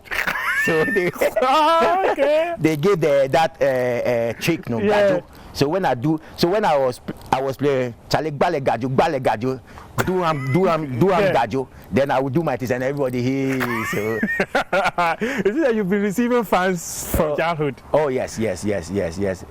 Mufti, I was good. I was good. Let's forget about the Black Stars, but when we were playing Munchedi and I was good. From House of Folk, then you went to the under-17, subsequently to Europe. Tell me about that call-up. How did you get the first call-up to the U17? U17, so playing Accra House of Folk, 95, I was doing so well. I've won certain awards, and Honorable Yiti Mensah gave me a letter to join the under-17. That time, Coach Ade, they have been in camp for I think 2 years. Is this Samade? Yeah. May he so rest in peace. The multi-system man. Multi-system man. Multi-system. So he had his team already, and I have to join the team, and it wasn't easy. It wasn't easy. I went to camp to meet players like Christian Saba, Atada Aku, Atakra, Amene Ampon, Emmanuel Bentel, and the rest. So when I got there, you know when you are training, but it looks as if your energy is not right there because they have been together for so many years. So they know themselves. Being a new player, I was the youngest player in the team that time. Being there late, and then the players, they will be looking at you in a certain way that we have been here for 2 years. You have come and you think that they will take you to the World Cup. And I was training with them. I used to wash their clothes. So when we finished training, at times under 17. Of course, under 17, I used to wash their clothes. I used to wash like Emmanuel Bentel and Atakra Meniampo and then Atakra Meniampo and the rest. So at times we will finish training. They will put their jerseys and their pants, and I have to wash it for them. I wasn't feeling bad because it was normal. Today, I mean, our players know. I thought so. I'm a job, and Kanibe can say a job. But those days you have to wash. But when I was washing, I wasn't feeling anything because I'm seeing them as senior players. And then when we started to read the Bible, when we started to understand life will tell you that before you will be great, you have to serve. So some of us, we serve. We serve by washing and going to the dining room to take their food to their rooms and all that. But today I'm here. I'm here. You deserved. Yeah. So under 17, I joined the team. We traveled to that was Ecuador 95. Yeah, Ecuador 95. Yeah. So we did our pre-camp in Manchester. Oh, okay. That's why I became Manchester United fan. Oh, I see. Yes. So we went to Bobby Charlton College. Oh, okay. That's where we camped. And my first stadium that I saw with my eyes was Old Trafford. Oh, okay. I've never seen. We thought that Accra Sports Stadium was heaven. But when I saw Old Trafford, I was like, hey, where am I in paradise? Football paradise? Yeah, am I in paradise? That's where I fell in love with Man United. Yeah, Man United. And we trained there, we traveled to Ecuador. I had the chance to play one game. I'm not going to say only because I have to be true to myself that the players who were there were better. Yeah, were better. They had the experience. Players like Joe Ansan, Baba Sule, David Amwaku, David Amwaku, Abu Idrisu, Emmanuel Bentela, Udu Isaka, and the rest. I mean, they were ahead of me. So when we play our second game, we won the 2 games. So the third game, we have qualified already. So you were given an opportunity. Yeah, and you know that Coach Ade, let me say this. Coach Ade he has a way of doing his selection. So it's not like the coaches will come, okay, Michael Essien, you will play 8. Adokwe Papo, you will play 3. John Pence, you will play. No, Coach Ade will be like, Abu Idrisu, Mohamed Abu. No, Michael Abu, sorry. Yeah. Michael Abu, if you get the ball, you give it to Patrick Alute. Patrick, when you get the ball, you just play a long ball to Kwekuchere. He was the number 2. So at Accra, you come and then receive the ball. And then Saba, that's how. When he got to my turn, because Yiti Mensah gave me letter to join the team, today GFA number 8. Stephen Appiah, and I was like, I mean, I was the youngest player. I mean, give me some confidence to go and play that game. GFA number 8. Yeah, GFA number 8. But you see, if at that age, playing for Accra as a folk, with that pressure, with all the fans, there is no stay. I think that's why in my career I have never played under pressure. Never. I think I got that thing from Accra as a folk, because 15 years, 16 years, and you play like 11 o'clock when you come, the stadium is full, and we will play without fear. So when you said GFA number 8, everybody started to laugh, and then. And you knew it was you? Yeah, of course. He didn't mention my name, but it was me. It was me. I mean, he's such a great man. He's such a great man. So we went to the game. I played so well. Charles Alute scored the goal. We beat them 1-0. We won the trophy. We came back, and when we came back, we took the trophy on the tour. Yeah, on the tour. So when we got to the stadium, a lot of fans were at the stadium. So when he was giving his speech, he said that he was thanking the fans, the players, and everything. He said, but one thing, there's a young player in our team who didn't get the chance to play, but one day he will be one of the best in this country.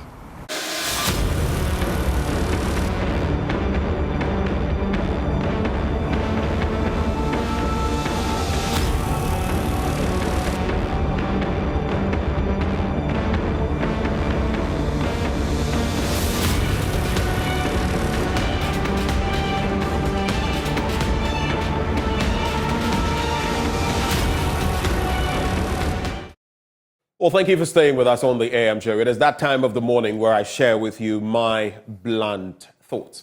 And today I've titled it, Doomsaw Looming, Democracy Blooming, and Election 2024 Brewing. My take, Doomsaw Looming. Can I do this again? Doomsaw Looming, Democracy Blooming, and Election 2024 Brewing. My take. So therefore, I'm going to start today's session not by going straight to this, but by saluting Christian Atsu. How quickly we forget.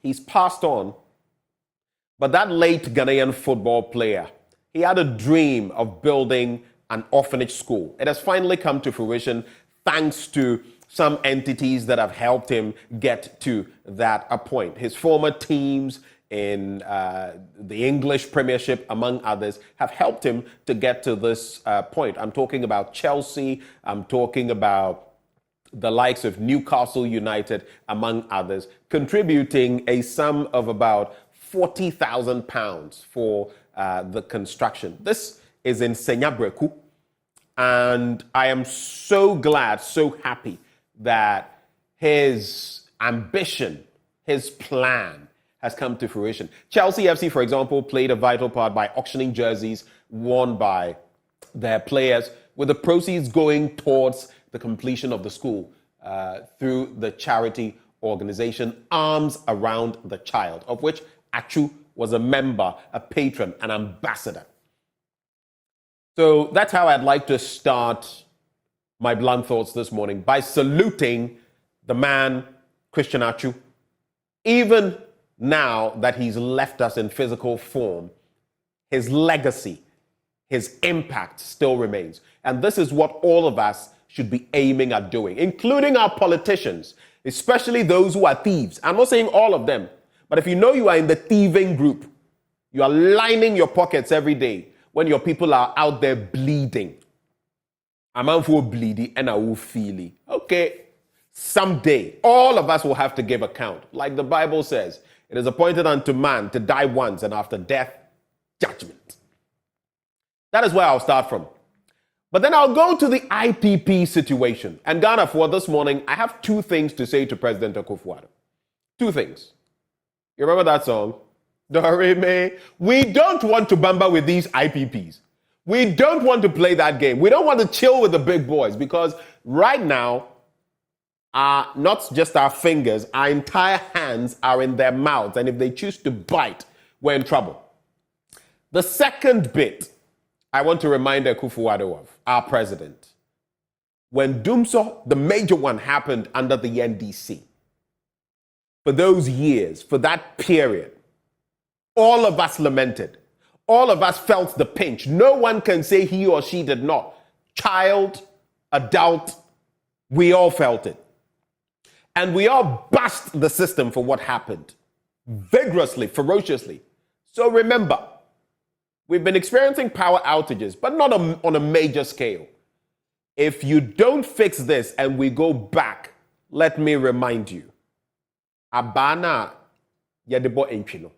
Enwan yededen yedebo ba. No discrimination. It will even be worse for your administration because someone solved a problem that had accrued over decades. And you came, and instead of dealing continuously with the problem because our population is increasing, if you sit down for the problem to come back, then who is more irresponsible? That is what I'm going to just premise my take on. I'll go back to the IPP bit, but let me come to the slides here. In terms of the energy sector and the IPPs, look at that, 1.73 billion. And shortly, I'll be sharing with you what a highly placed source has been sharing with us. 1.73 billion in IPP debt. And in terms of our general energy sector debt, over $2 billion. Over $2 billion. Let's go to the next slide. Now, if you look at the average annual debt accumulation, which is where maybe our thinking caps have not been worn, the average annual excess capacity payment is $500 million, a staggering $500 million. And the average annual debt accumulation, $1 billion. It means practically every year you have a deficit of about $500 million. How is that sustainable? We knew we were going to get here, and we have. How do we deal with the problem now? Let's go to the next slide. Now, if you look at the IPP's share of thermal generation capacity, this is where the real game is played. 9 of those thermal plants are held by IPPs in total, 9 of them. Of that, 3 have shut down already. You probably didn't know that. 3 are gone. And if you put all 9 together, now you look at the 65% they are generating in total.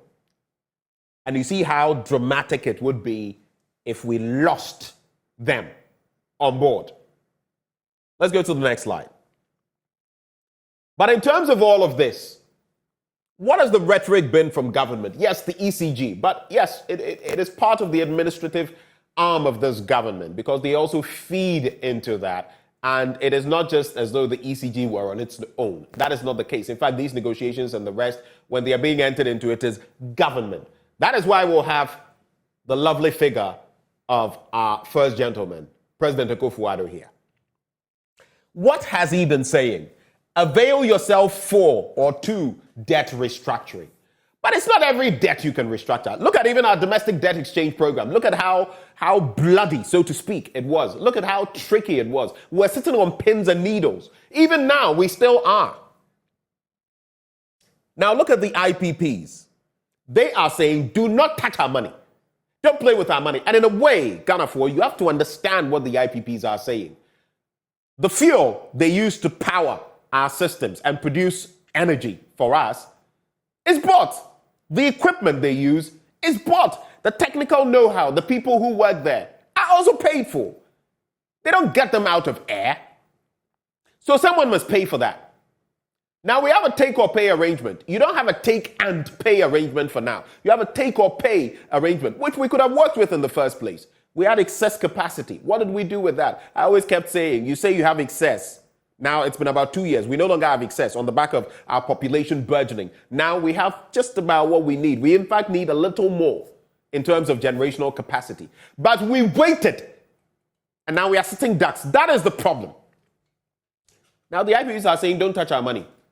In fact, logically, how can they operate if they don't have anything in the kitty? So out of the sum of money has been increasing from around 1.4 billion, 1.5, now it's $1.73 billion.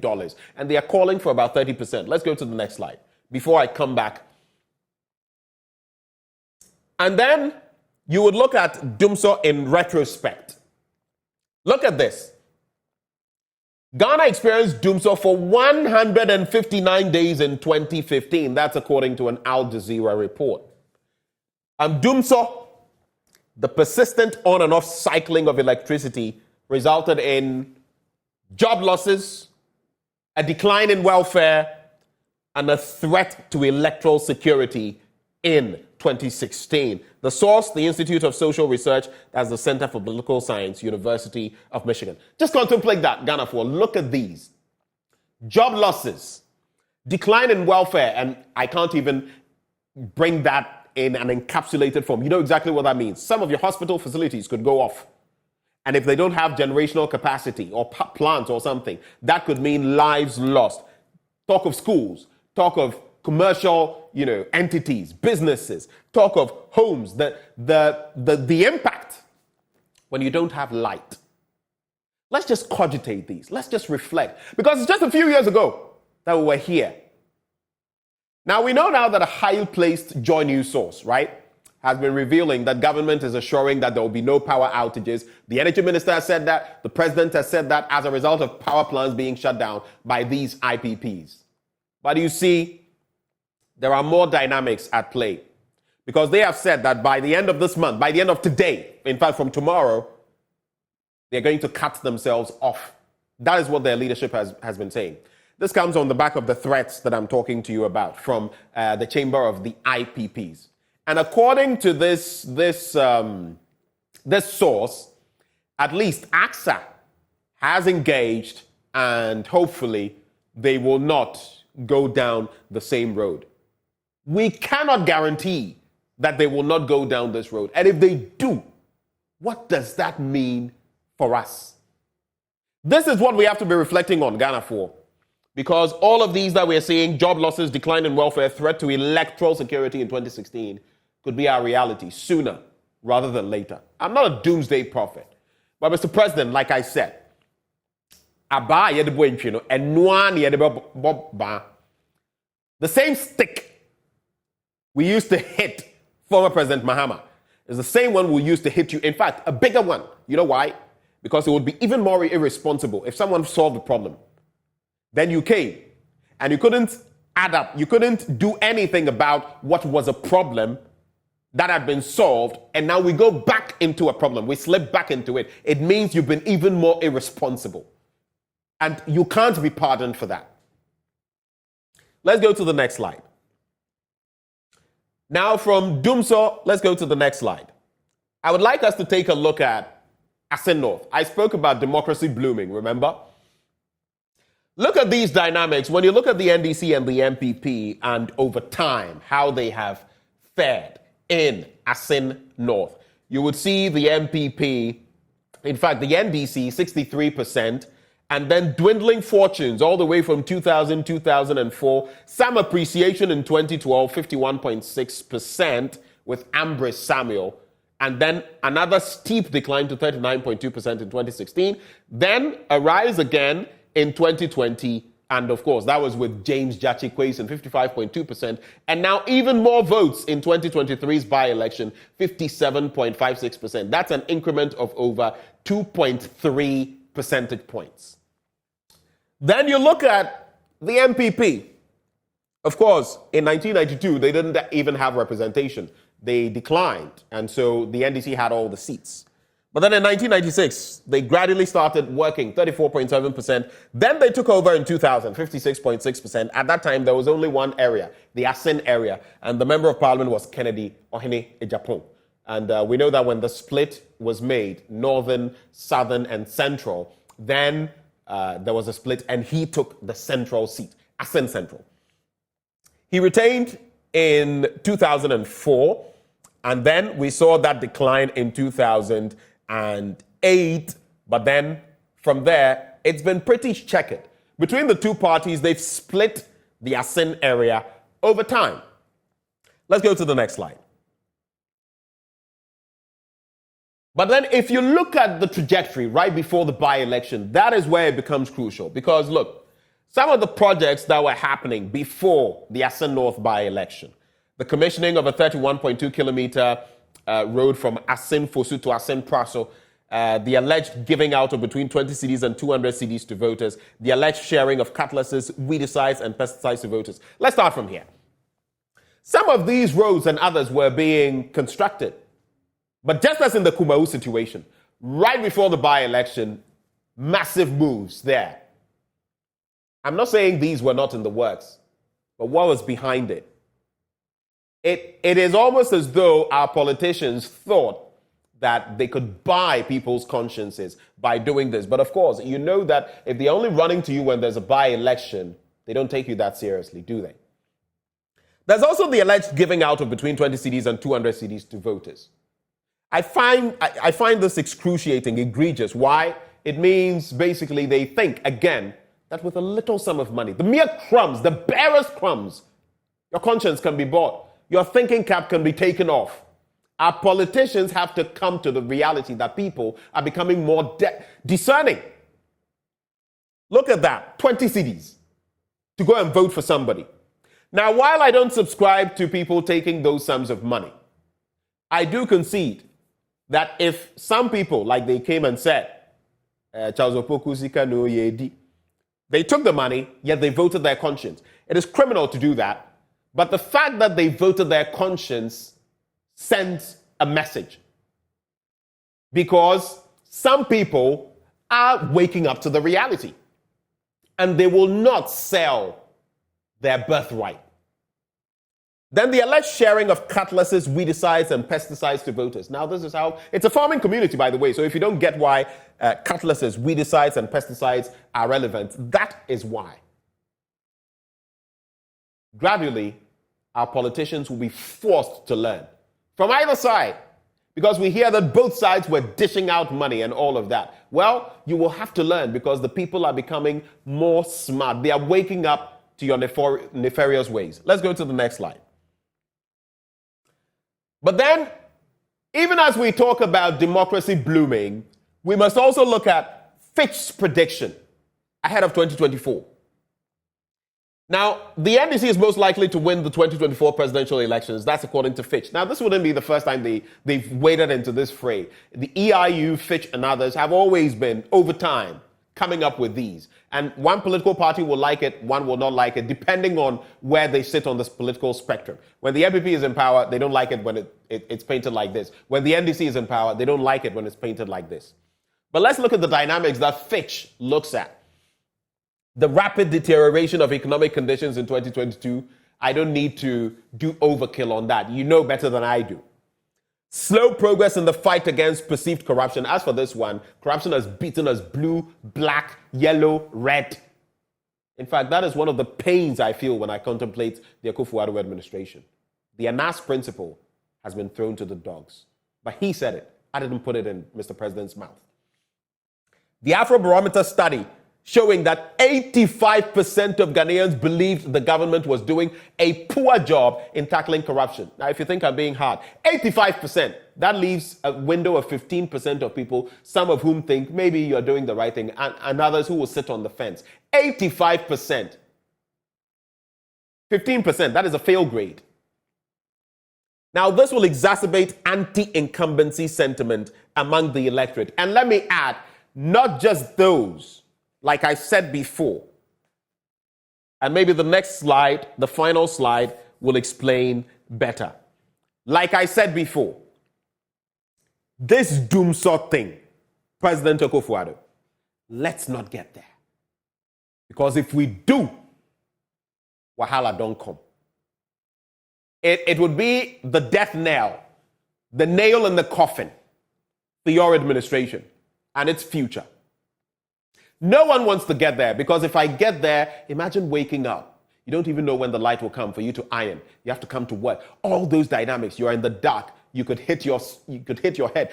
So many things. You're in the bathroom, no light. I mean, for those who may not have generators, power plants, and all of that, this would be our reality. And of course, crime as well. Because when there are no street lights, or even worse, there are street lights with no electricity and all of that poor lighting, crime also feeds in. Mr. President, the Asin North by-election has happened. But is that reflective? Is it a litmus test for 2024? Your actions between now and then will determine that. I pray for you, Mr. President. While I may be hard on you, I still pray for you that you will be able to get things right. But if you don't, then of course you know what the consequences will be. My name is Benjamin Akako. These are my blunt thoughts shared with you this morning. Raw, hot, and edited, undiluted. And as always, let's keep praying for Ghana, that God will make us great and strong.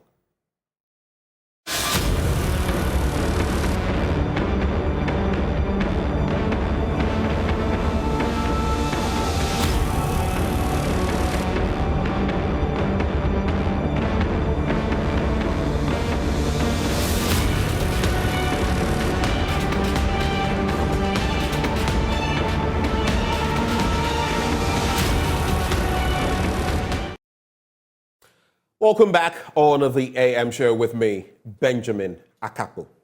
We ask the question, has government's time and luck run out when it comes to the IPPs, the independent power producers? We signed those purchase power agreements with them. It was take or pay, not take and pay. If we wanted to vary them, well, we would have had opportunity. These were contractual terms. And now we've got to the point where with many of these independent power producers, we have to renegotiate moving forward. Even more concerning, we'll have to bring more of those IPPs on board over the next few years to sustain our power generational capacity. But the bone of contention, the thorny issue now, is that we owe some $1.73 billion. In our energy sector debt, we owe over $2 billion. Just to the IPPs now, incrementally over the last few years, and even in the last few months, we owe them over $1.73 billion. And they are saying they want at least 30% paid upfront. We simply don't have the money, do we? The World Bank has said that we're going to get some $2 billion for different purposes. But as far as the IMF deal is concerned, this year, we're getting no more than $900 million.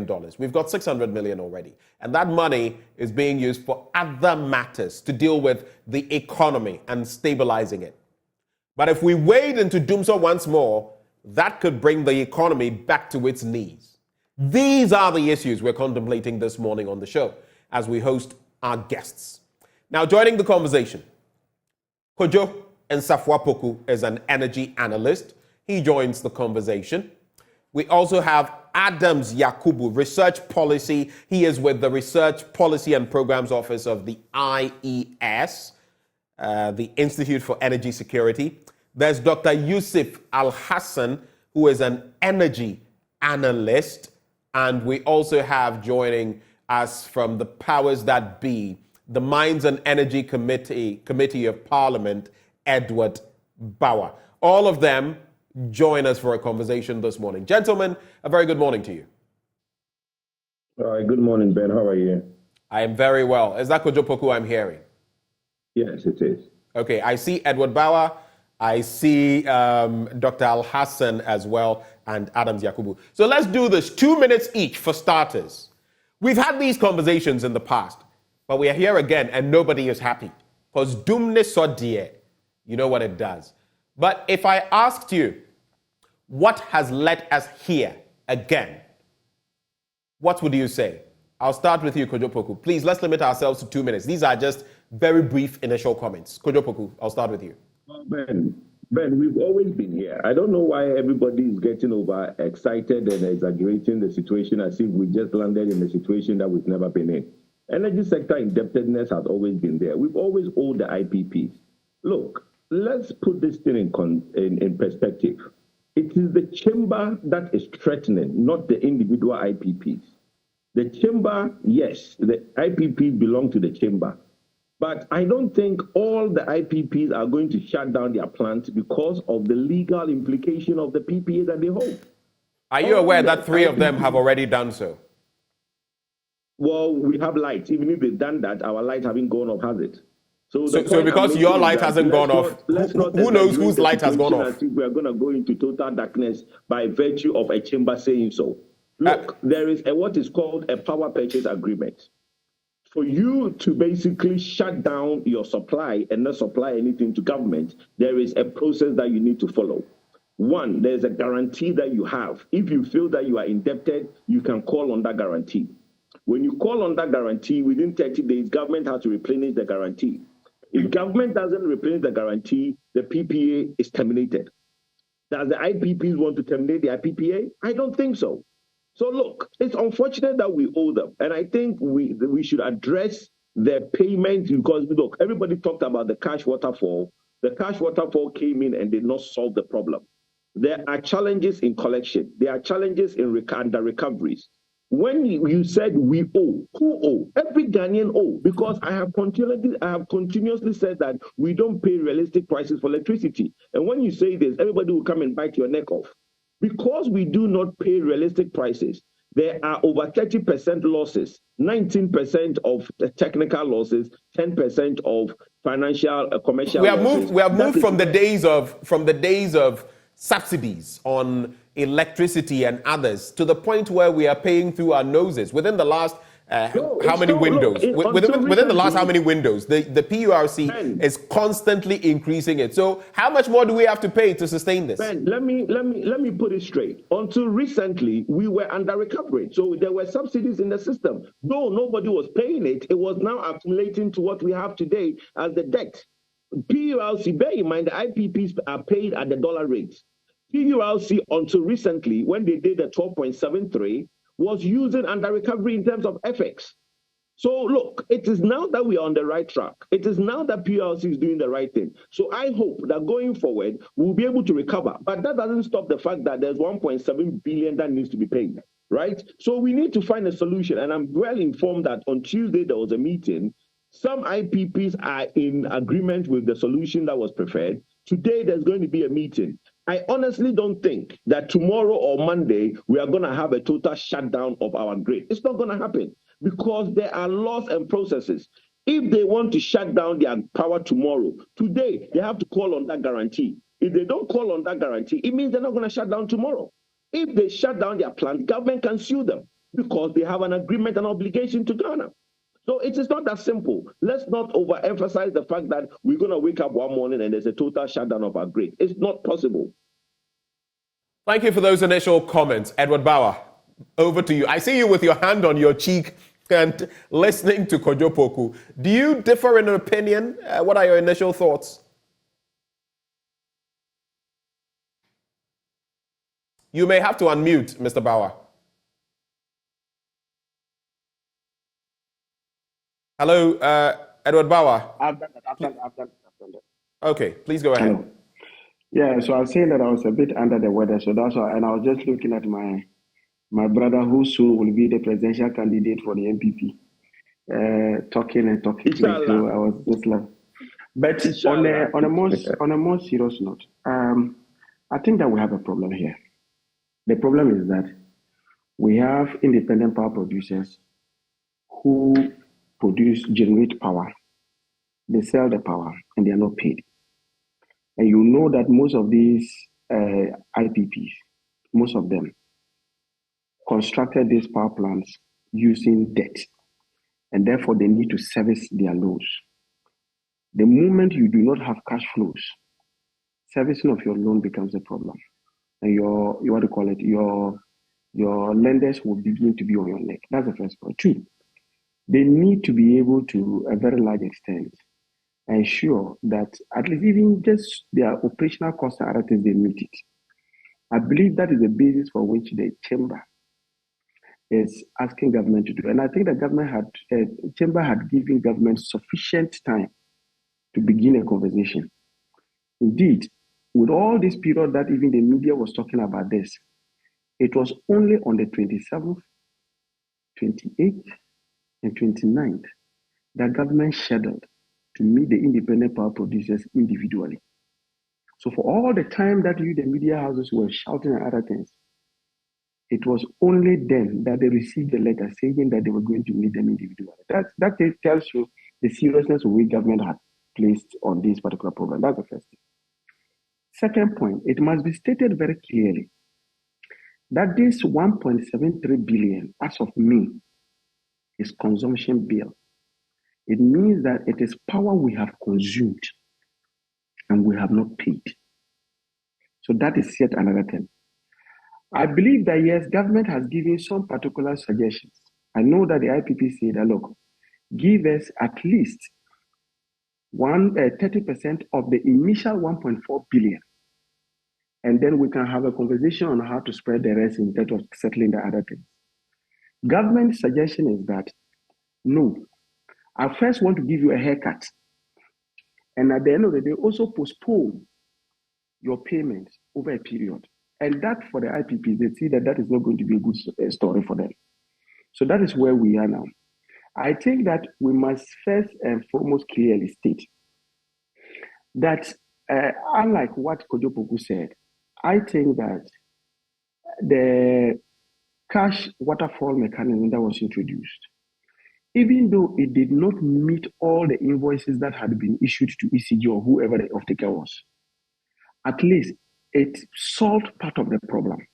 So, for example, you had situations where some power generating plants, based on the cash waterfall mechanism, what happened was that at least about 80% of their invoices were met. And so it was something that they could really rely on as a business. Unfortunately, for the past 2 months thereabout, the cash waterfall mechanism has also collapsed. The reason being that at the time when Ghana Gas decided to embark on their routine maintenance, it meant that there was curtailment of gas to the various IPPs, and therefore they needed to buy liquid fuel. ECG's books were not good enough to post LCs to buy those liquid fuel.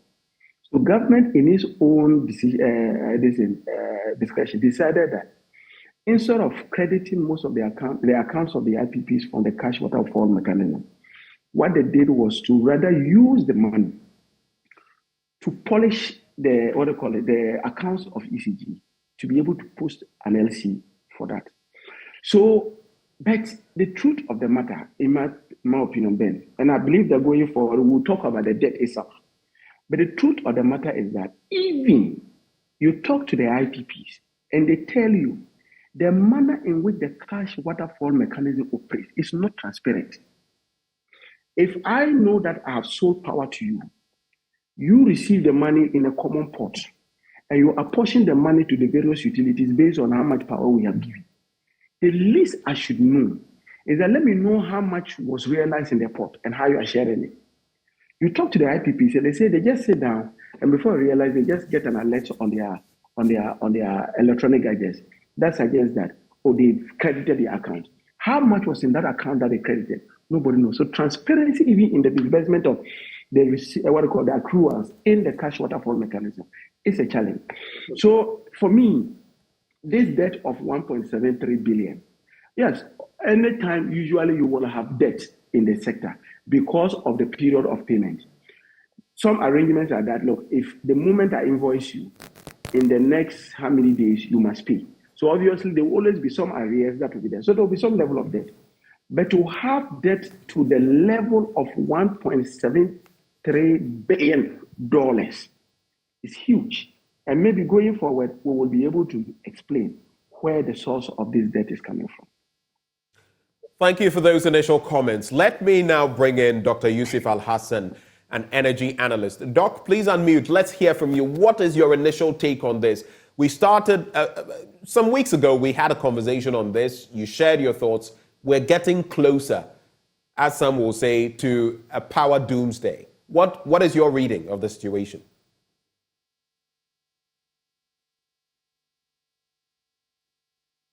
Hello, Dr. Al-Hassan. Dr. Suleiman. Can you hear me? The name is Suleiman, not Allah. My apologies, Dr. Yusuf Suleiman. Hassan, Suleiman. But I can hear you. Yes. So yes, it's just unfortunate that we have to come back to, for want of a better way, to regurgitate whatever we have discussed. Of course, there have been some updates that has happened. But going forward, Ben, what I want to say in this period, this 2-minute period that you've given me, is the fact that I just felt so disappointed, that at this moment in time, we haven't had any agreement with respect to the way forward. Because if you look at the time, these IPPs came out with the threats in the way that they are likely to take out power from the grid. And I've heard from the quarters of government information that are coming indicating so many optimism. So I was of the view that, as we are gravitating to the end of this deadline, something would have been gotten, something substantial and cogent would have come out from it. But as it is now, it's almost looking like the inevitable is becoming unescapable. And why am I saying that?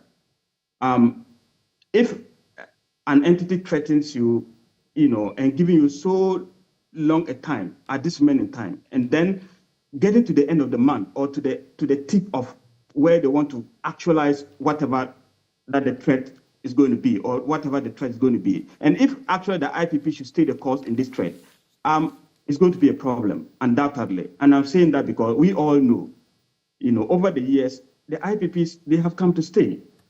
If you look at the problem that brought the IPPs into the picture, the springing out of IPP into the picture, we all knew that. And that was Dumso days. And so we decided to liberalize the sector. And I think that has done us a lot of good. After we liberalized the sector, a lot of private people increased the number of power availability to the end user. That's something we can talk about. But what is important is that we are now talking about an installed capacity closer to over 5,000. Just now peak demand barely reaches. Just get a little bit about commercialized. We only end up complaining about excess capacity that we have.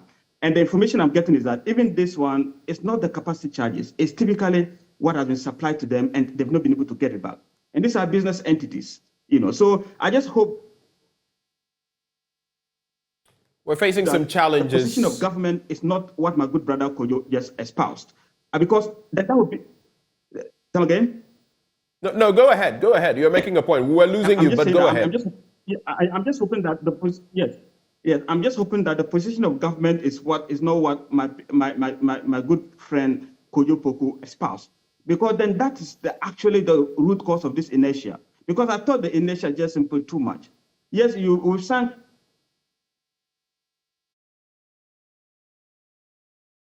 Dr. Suleiman? Oh, it's really sad because he was making a point and I wanted him to finish on that point so I would be able to probe further when I get back to Kojo Poku. Dr. Suleiman, can you hear me now? Yeah, I can hear you. I can hear you loud and clear. Good. Just go back about 30 seconds. You were saying that you disagreed with Kojo Poku on the point he was making. What do you mean?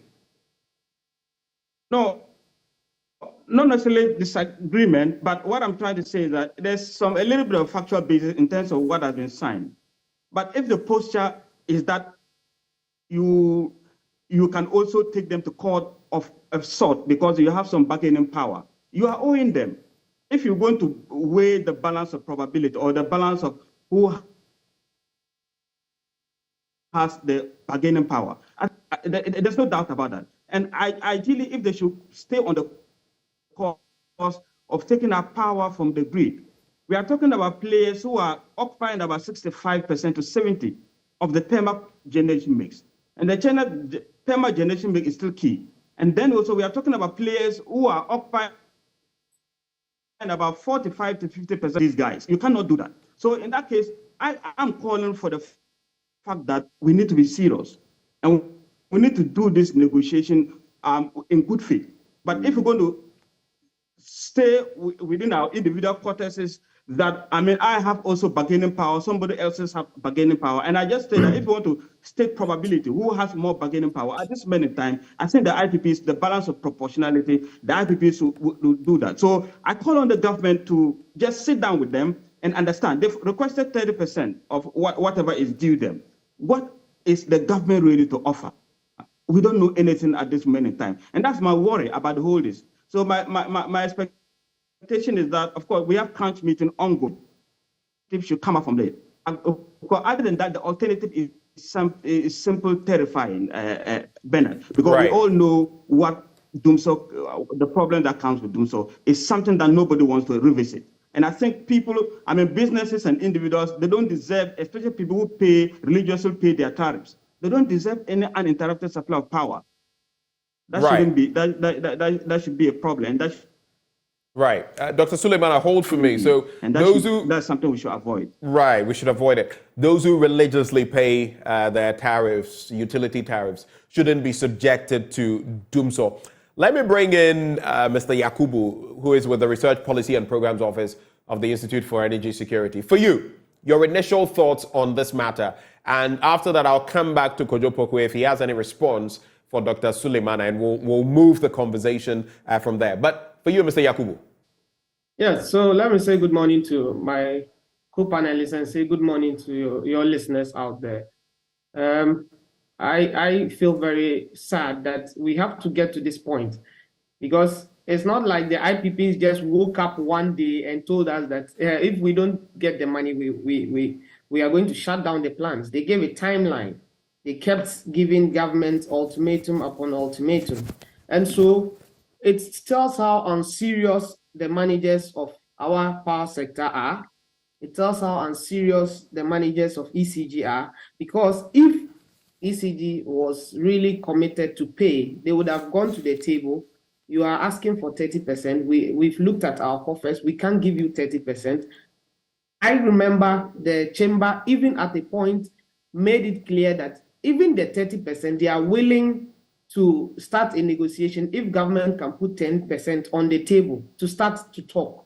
But don't come to the table empty-handed, because, mind you, it's like we are not getting the whole conversation. This is not power yet to be supplied. This is power that has already been consumed. So the IPPs are arguing on the position that tariffs have been received, monies have been collected from users of our power. Where is the money? Let's get their point very clear. That is the question they are asking. Where is the money that has been collected from users of this power that we are asking for? Make it available to us so that we can also pay for our operational costs. I don't think this is something difficult to ask for. And so at this point, government is on the position of weakness. And so government cannot be adamant and government cannot be arrogant at this point. At this point, government needs to be very... But government can exercise its legal options. Of course, maybe with consequences, but it can exercise its legal options. For example, if the IPPs decide to shut down, then, of course, there will be legal implications.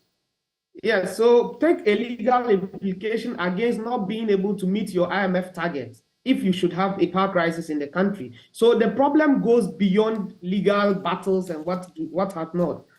Because at the end of the day, the economy needs to be running so that government can get whatever monies they need from the different actors of the economy to be able to meet some of its commitments with the IMF. So even that conversation of legal options available to government, what then happens if you terminate those agreements through legal options and all that, then the country comes to its knees.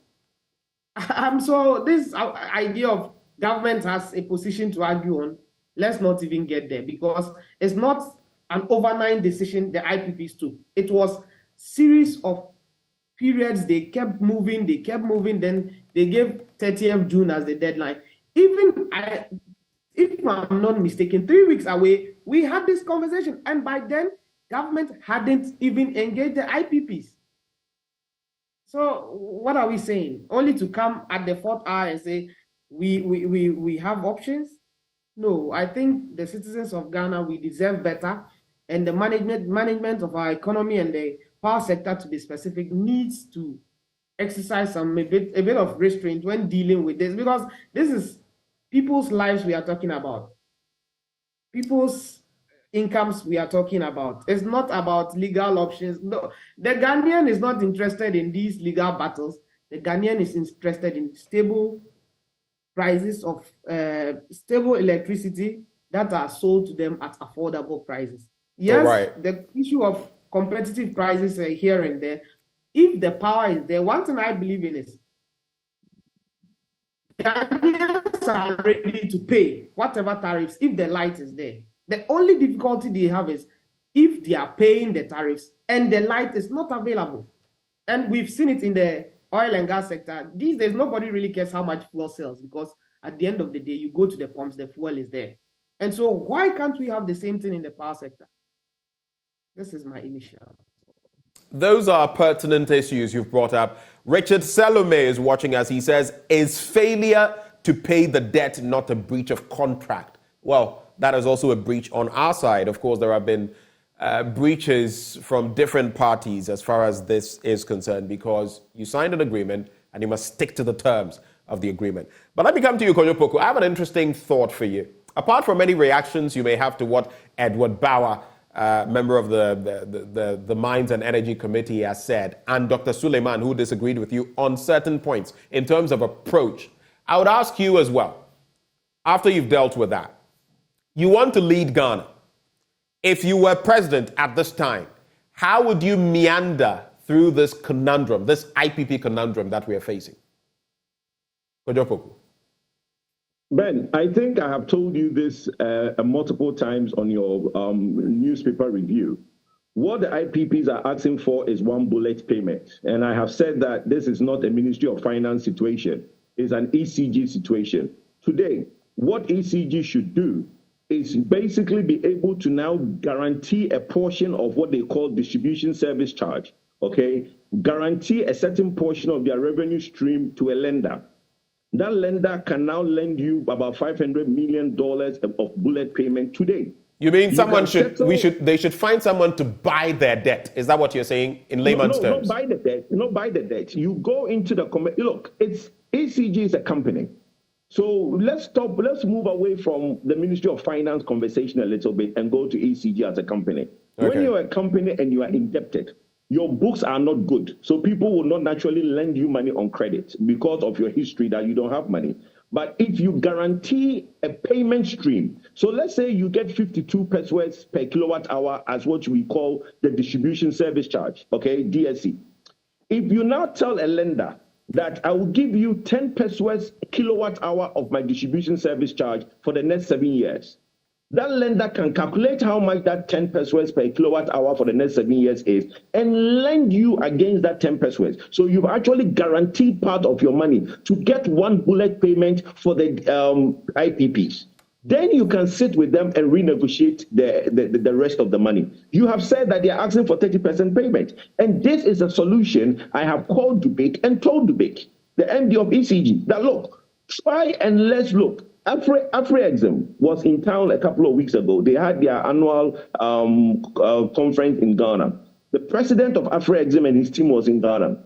The ECG could have sat in front of the Afro-Exim and told them that, look, help us, give us 500 million bullet payments. This is how in the next 7 years we will pay. So if you ask a direct question, if I was president, I would look at the commercial solution, which is find commercial money, medium to, not short to medium term money, 7 years to 8 years money for ECG. Let them now commit a certain payment from their distribution service charge and commit to that. That will solve a lot of the problem.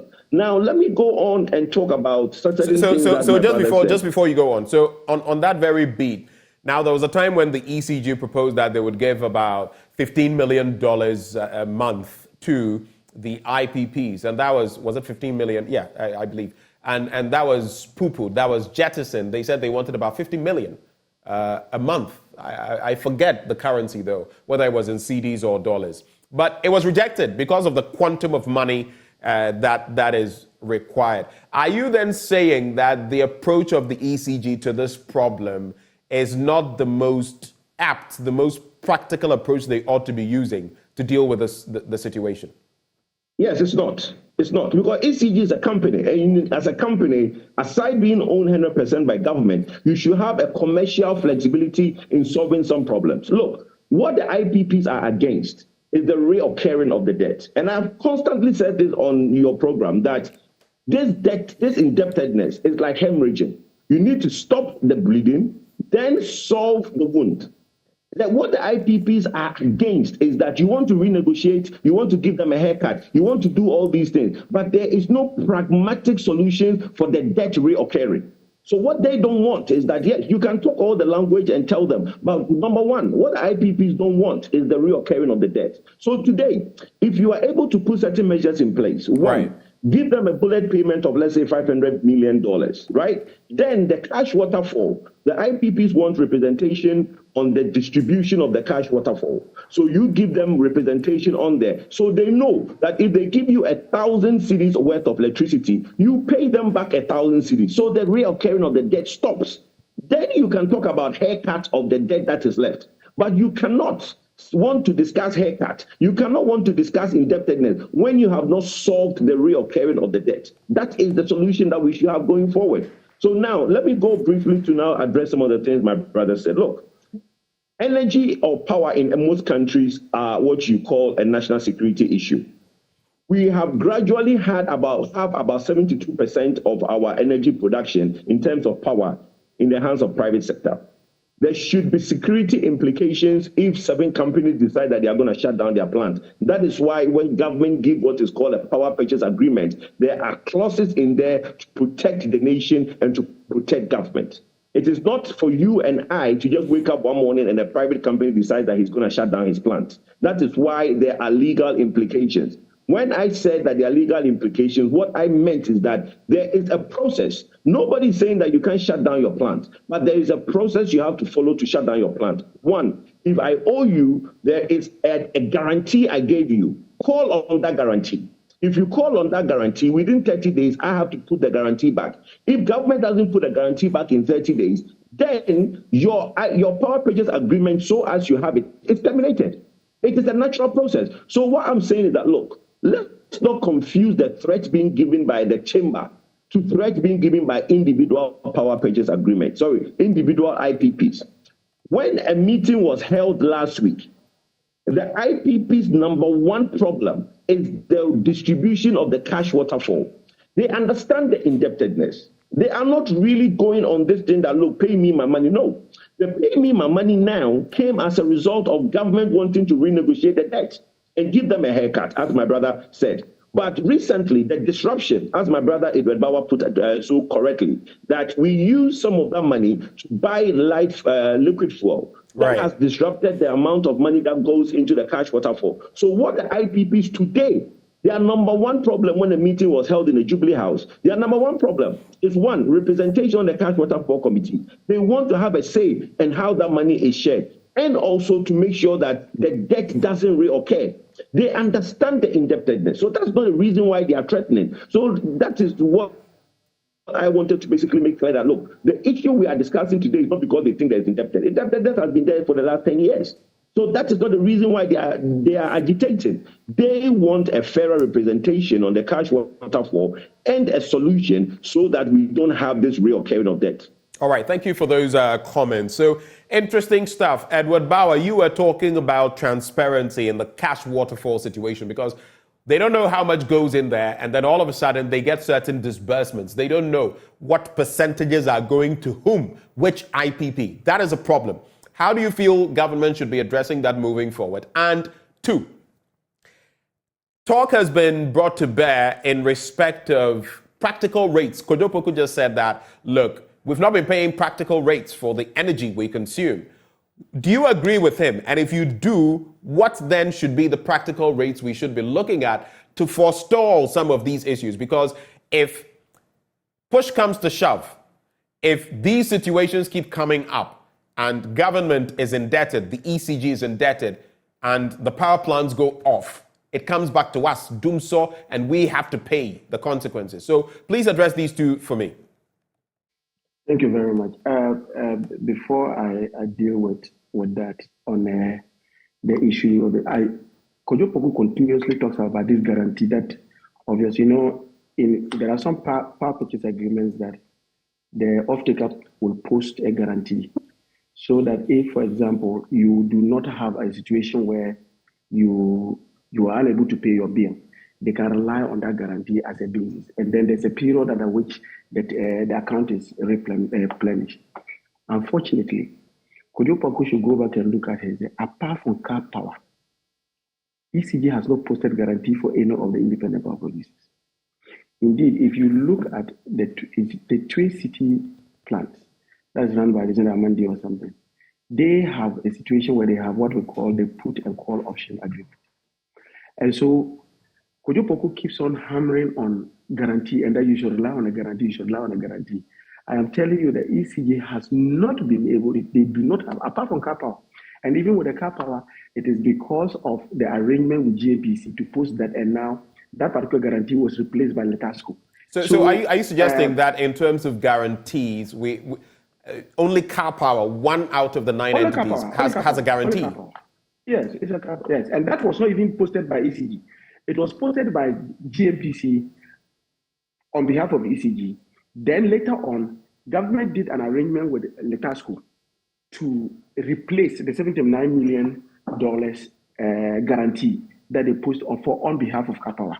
So basically, that is not, his position is not very accurate in terms of all the IPPs. That's the first point I'm trying to make. The second point I want to make, and that has to do with the issue of when you talk about this, your tariff, the tariff, whether it is reflective. Ben, you recall, and I'll tell you that it's true. First and foremost, to answer your question directly, it is not reflective. We do not have cost-reflective tariff.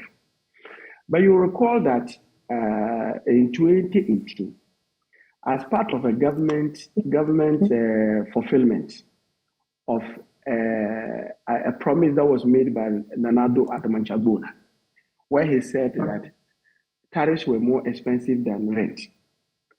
To fulfill that and talk about the fact they were going to reduce tariffs, you remember that they reduced tariff about 17% in 2018. Some of us raised the issue that, look, if we are not careful, we will run into trouble. Can you hear me? I can hear you. Was that the beginning of how we got here? Yes, so I'll tell you, yes. And that's what I'm going to. So then, and if you remember that then, the CEO of Gridco, Jonathan, is it Ban or something, had indicated that, look, just Gridco alone, they were going to, in terms of their revenue requirements, they were going to lose about 230-something million Ghana cedis just in 2018.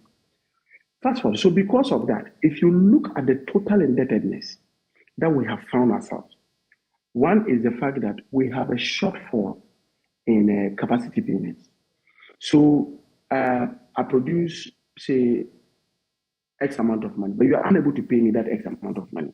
And that is a huge issue that we need to look at. And from Ken Ofori-Attah's document that he brought to Parliament during the Senja motion, if you recall, he had said that for shortfall capacity payments, we're owing 10.1 billion Ghana cedis from 2017 You remember when they told him to break down the 17.31 billion as part of when they initially said that it was excess capacity. He said that was for shortfall. Then the next one is the issue of fuel supply. Ben, fuel is a pass-through cost. So which means that the tariff that they set for you, and you pay, when you pay your electricity bill, part of the cost, part of the amount you pay is for the fuel they use. So fuel is a pass-through cost. However, if you look at the total indebtedness as per what the finance minister said, that alone is 7.31 billion fuel alone, fuel supply that government has to pay, even though we Ghanaians have paid for it. 3, my brother, you go and talk with, you see, if you look at the tariff structure that is being given by PURC, there's an allowable, loss you can make. So for example, PURC will say, if you look at their benchmark losses, they indicate that, look, you shouldn't have, in terms of your commercial and then technical losses, you shouldn't go beyond 23. Now, what it simply means is that if your losses are between 23, just 23 or below, the tariff takes care of it. Anything beyond that, it becomes a liability on you. Now, if you look at that, the figures that ECG has given to us suggest that in 2017, beyond just the benchmark that has been given by PURC, if you look at 2017, our losses in 2017, our losses was in terms of just that, it cost ECG about 1.3 billion. In 2018, it cost about 1.5 billion.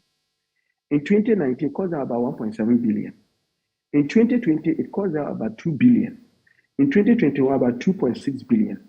And in 2022, about 2.8 billion. And this is because over the period, just take from just 2020 to 2022, the losses, ECG made a loss of about 26.2 billion percent. In 2021, 29.31%. And in 2022, it's 30.63%. So it tells you that if I give power to ECG, I give ECG power worth 100 Ghana cedis. ECG can only account for about 70 Ghana cedis. So it means that from the beginning of even the arrangement, ECG cannot account for even 30% of the debt. I don't know whether you're getting the point I'm trying to do. Right. And so it becomes part of the challenge that we have. So if you ask me directly, beyond just setting the tariffs right, it is important that we begin to start looking at even the other sources of what we call a loss. Because even if your tariff is right, and then you still have the ECG not being able to account for the power that they give to them, then it means that you still will have the situation. And part of this problem, Ben, you'll be surprised that, what's his name? Government. Part of it is commercial losses. Commercial losses means that you use power and you don't pay for it. Go and look at government's own document that they authored, known as the Energy Sector Recovery Plan or Program. In that particular program, they said for ministries, agencies, and departments, government ministries, agencies, and departments, on annual basis, government defaults to a tune of $180 million. Convert that into cities. That's huge money. That's huge money. Just for government entities using power and not paying.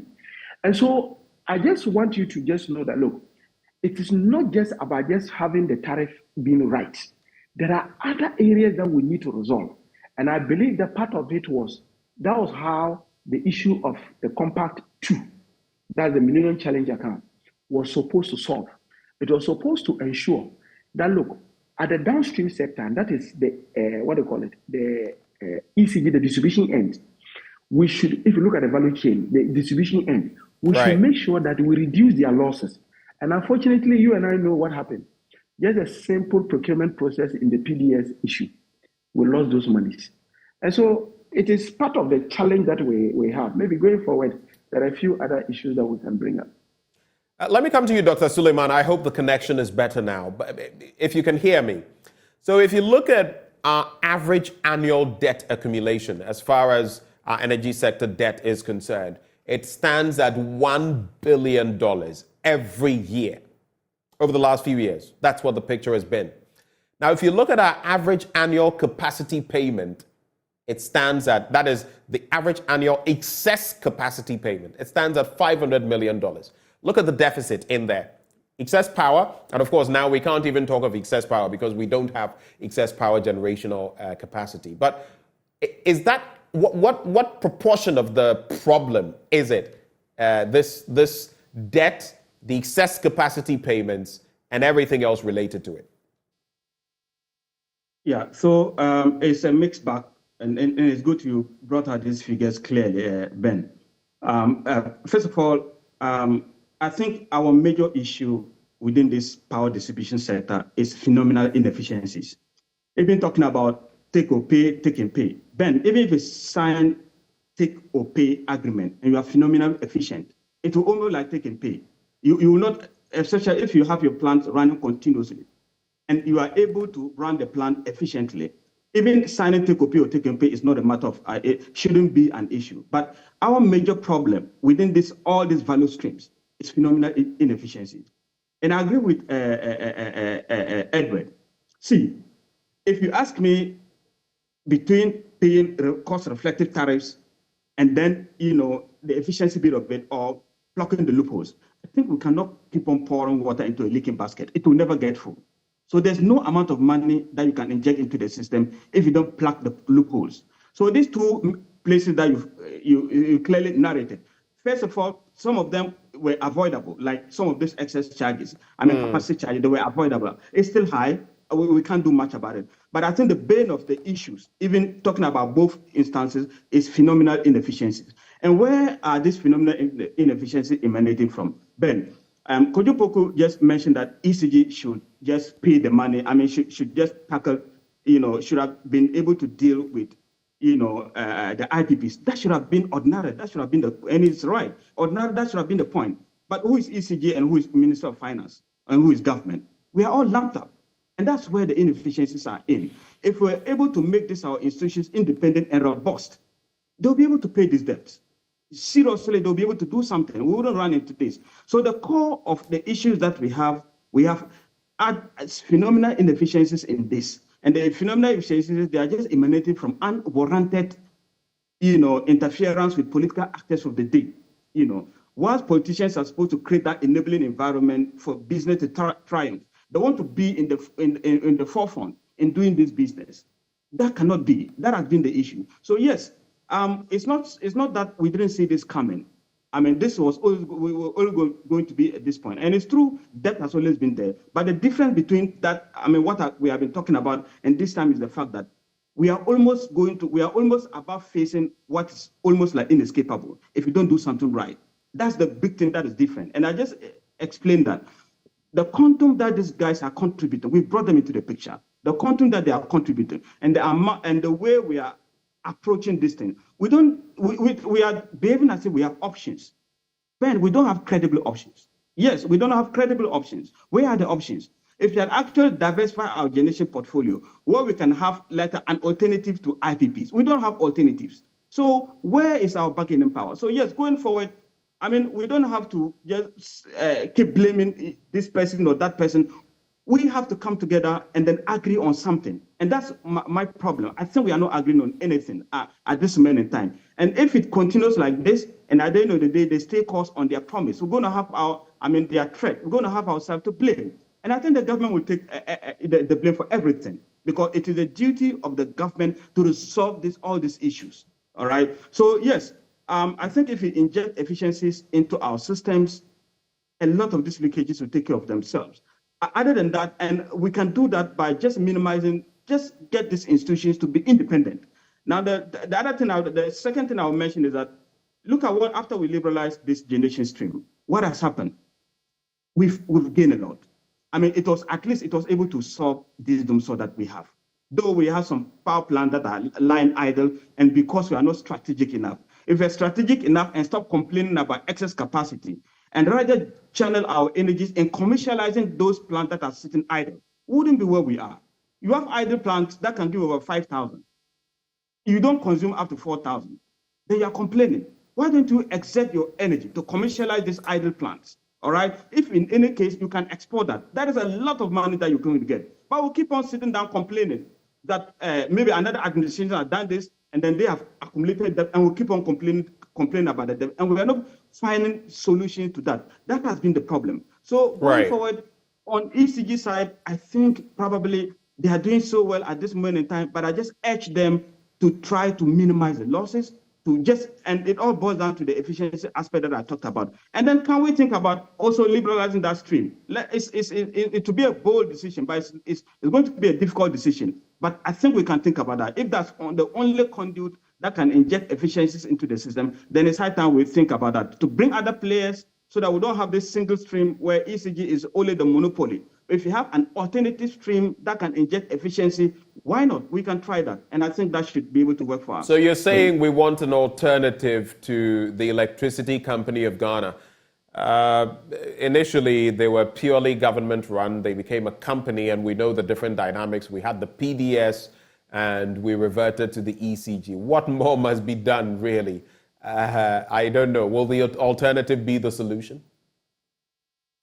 Yeah, so if you look at the PDS, why it collapsed, because of the same issues. It's not that it's not supposed to, it shouldn't have been a very good deal, because I believe the intent would have been able to inject some efficiencies, especially some capital and some bit of efficiencies. But like the way we approach things, our interests come first. You know, if you're going to a negotiation table and then you are coming with a mindset of empty hands, that cannot be.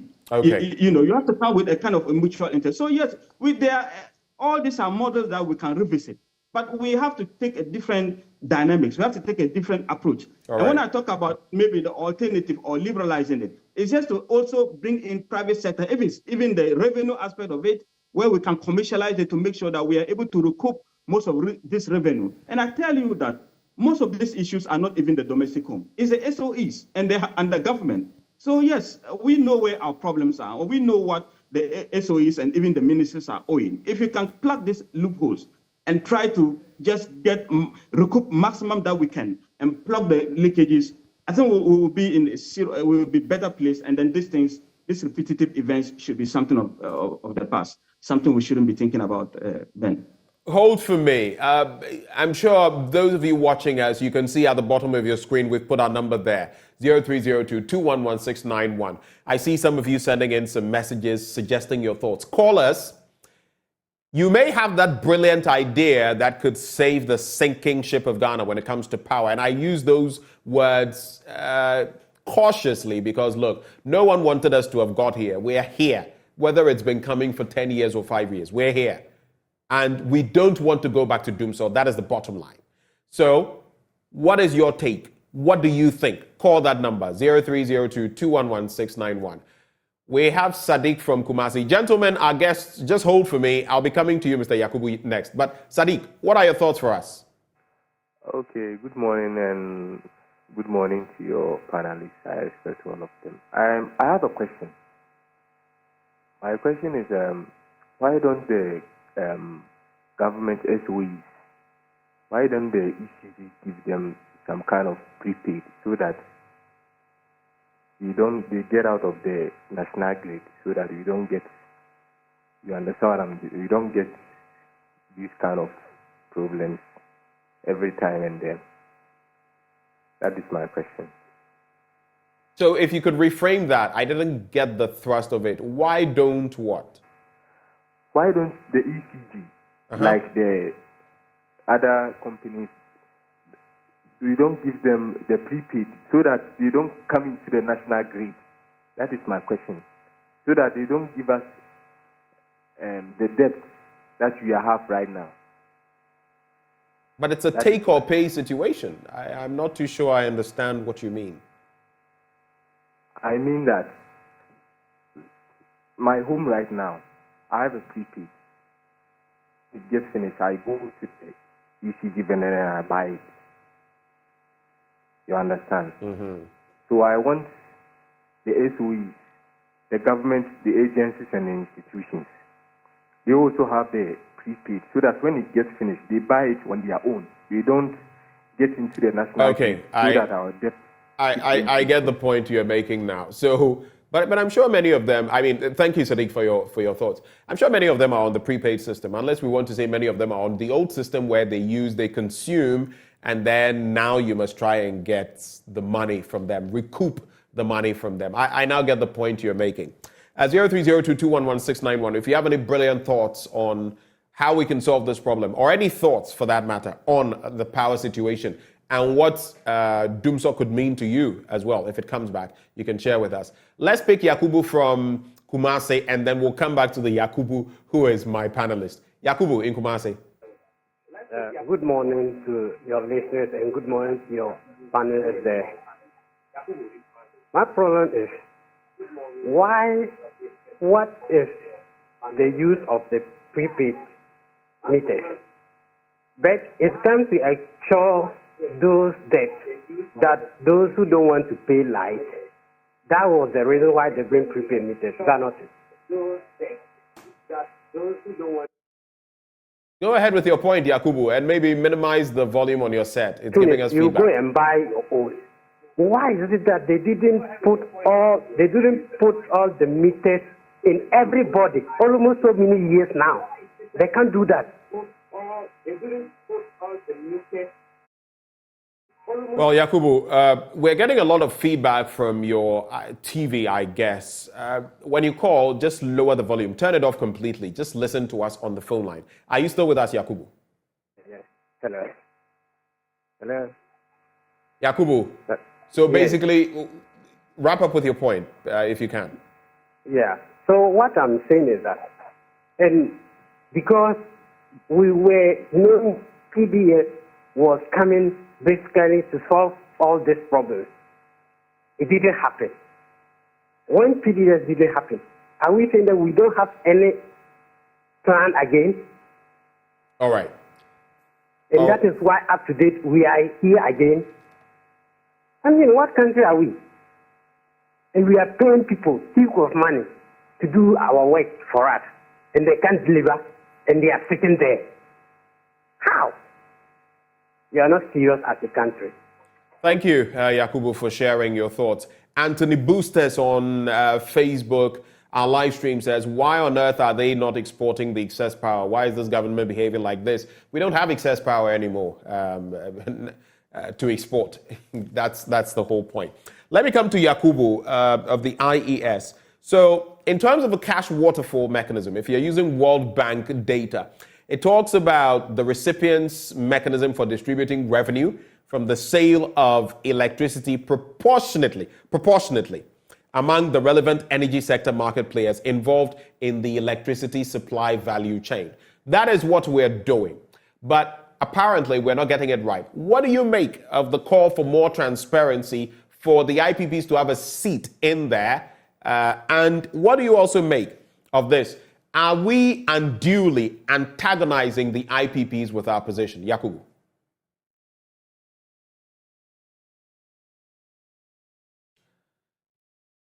Oh, it appears we've lost Mr. Yakubu, but so we'll try to.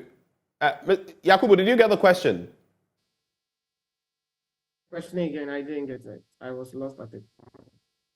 So I'm saying we have a cash waterfall mechanism. I was just given the definition according to the World Bank for our viewers.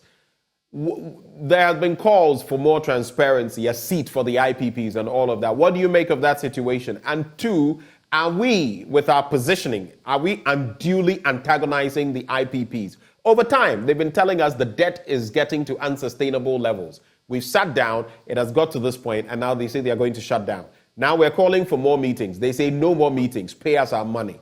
Are we unduly antagonizing them? Yeah, so we are not unduly antagonizing them, but as a country, we are also scared of what it means for our citizens. So that is why you see government being a bit jittery when it comes to the issues with IPPs. But the bottom line is simple. At least it's fair representation if they are at the table. Because I can't give, only if they are at the table, they would also give brilliant suggestions as to how the revenue can be recouped, right? And one thing that is common in the whole conversation is ECG is where the problem falls on. Is it not about time we allow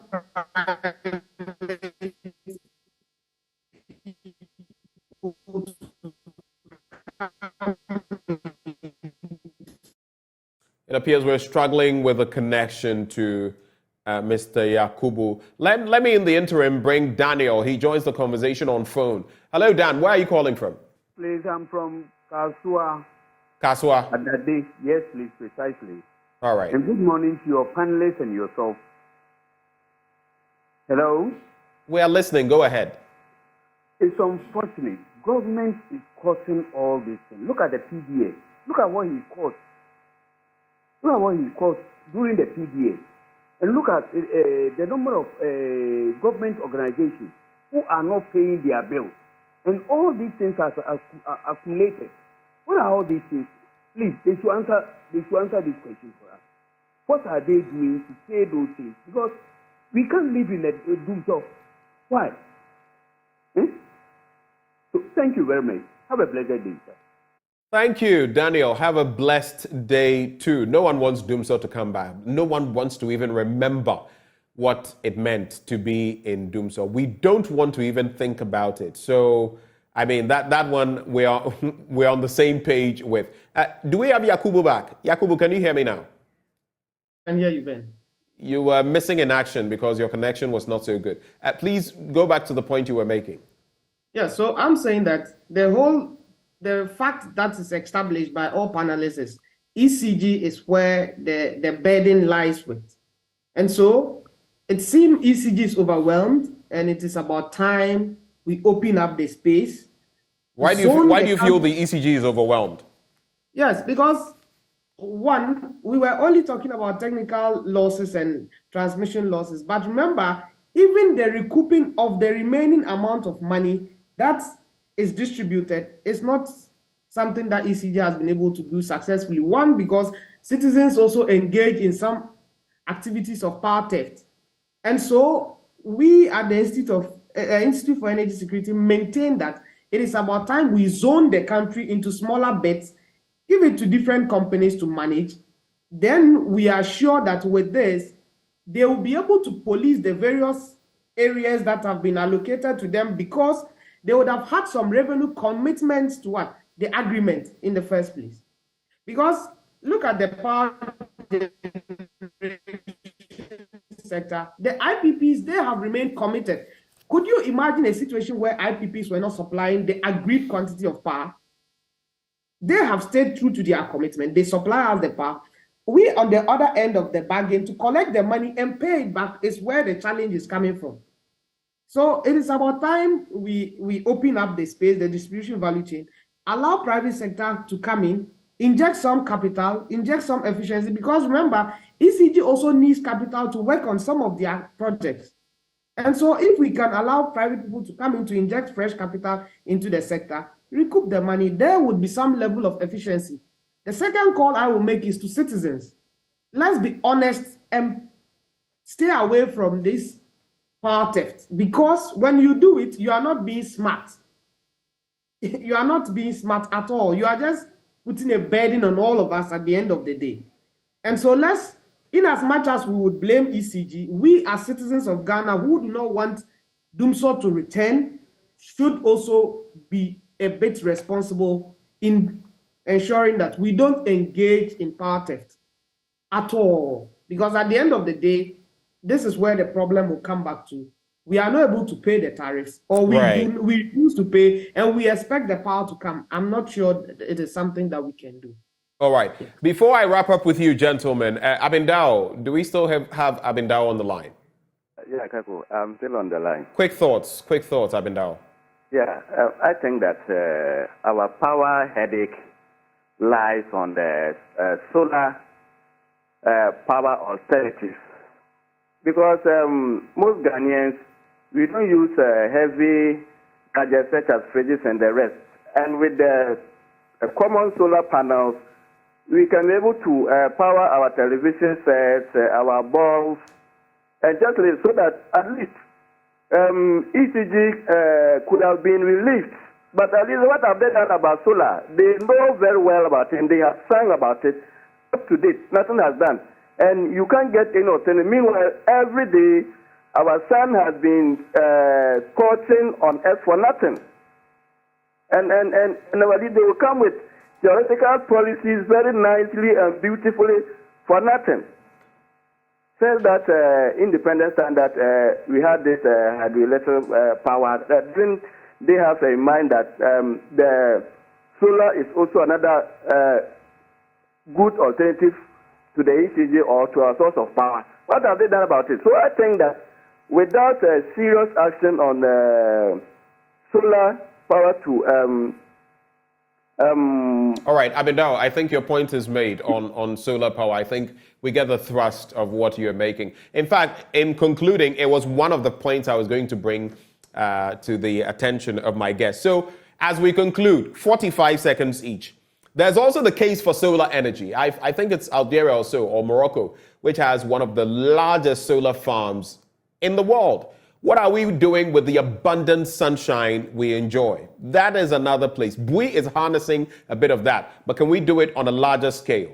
The second bit has to do with what Mr. Yakubu made mention of. Zoning for more efficiency, more effectiveness. What do you think, gentlemen, on that? And finally, another issue. You don't have to take all of them in addressing the issues. We could split them. There is also the socio-political, economic cost of Dumsor coming back. What would be the real implications? Are we ready? What would be the impact on our already wobbling economy? I'll start with you, Kojo Poku. Ben, I think Dumsor, as me and you have discussed, we don't have any imminent problem now. If there's going to be Dumsor, it's going to be like the next 2-3 years down the line from the discussion we have had earlier. So I don't think this issue we have will take us into Dumsor. The infrastructure problem, if we don't bring on board more power, is what will lead us into Dumsor in 3-4 years' time. Look, this issue of solar, it is going to take us back to the same problem. We have investors who have brought their money into the country and put up infrastructure. We are not paying them their bills. You want more investors to come in and put up solar. Who's going to pay them? Individuals listening to us, if they want to do solar on their rooftops, they can do that. So I don't think solar should be a national issue. Solar should be an individual issue where individual households decide to install solar in their individual households. So they use solar and they don't use the national grid. On the issue of the multiple concession, it is what we call the last mile. Look, if you look at ECG, you split ECG into two. The main engineering side and then what you call the last mile. It's difficult to split the engineering side, which is the lines, the cables, the poles, with the transformers and everything. It's difficult to split that into various companies. So the proposal is let ECG run that part of the engineering with the cables and transformers. Then the last mile, which is what happens in most countries, which is where from the pole to your house, so the metering, the customer service, where you buy your prepaid, that is what everybody is saying that we are supposed to have multiple concession of those. That has somewhat started because government has started spending money in metering the boundaries. Okay. So for you to do last mile, you need to meter the boundaries. After metering the boundaries, then we can now split the last mile into multiple concessions. So it's works in progress, but it has really slowed down and delayed. I thought that should have been done a long time ago because that is also one of the biggest challenges we have. Revenue mobilization, customer service to customers, and being able to basically make sure that consumers are happy. And the last mile will solve those problems. All right. Thank you, Kojo. Edward Bauer, briefly.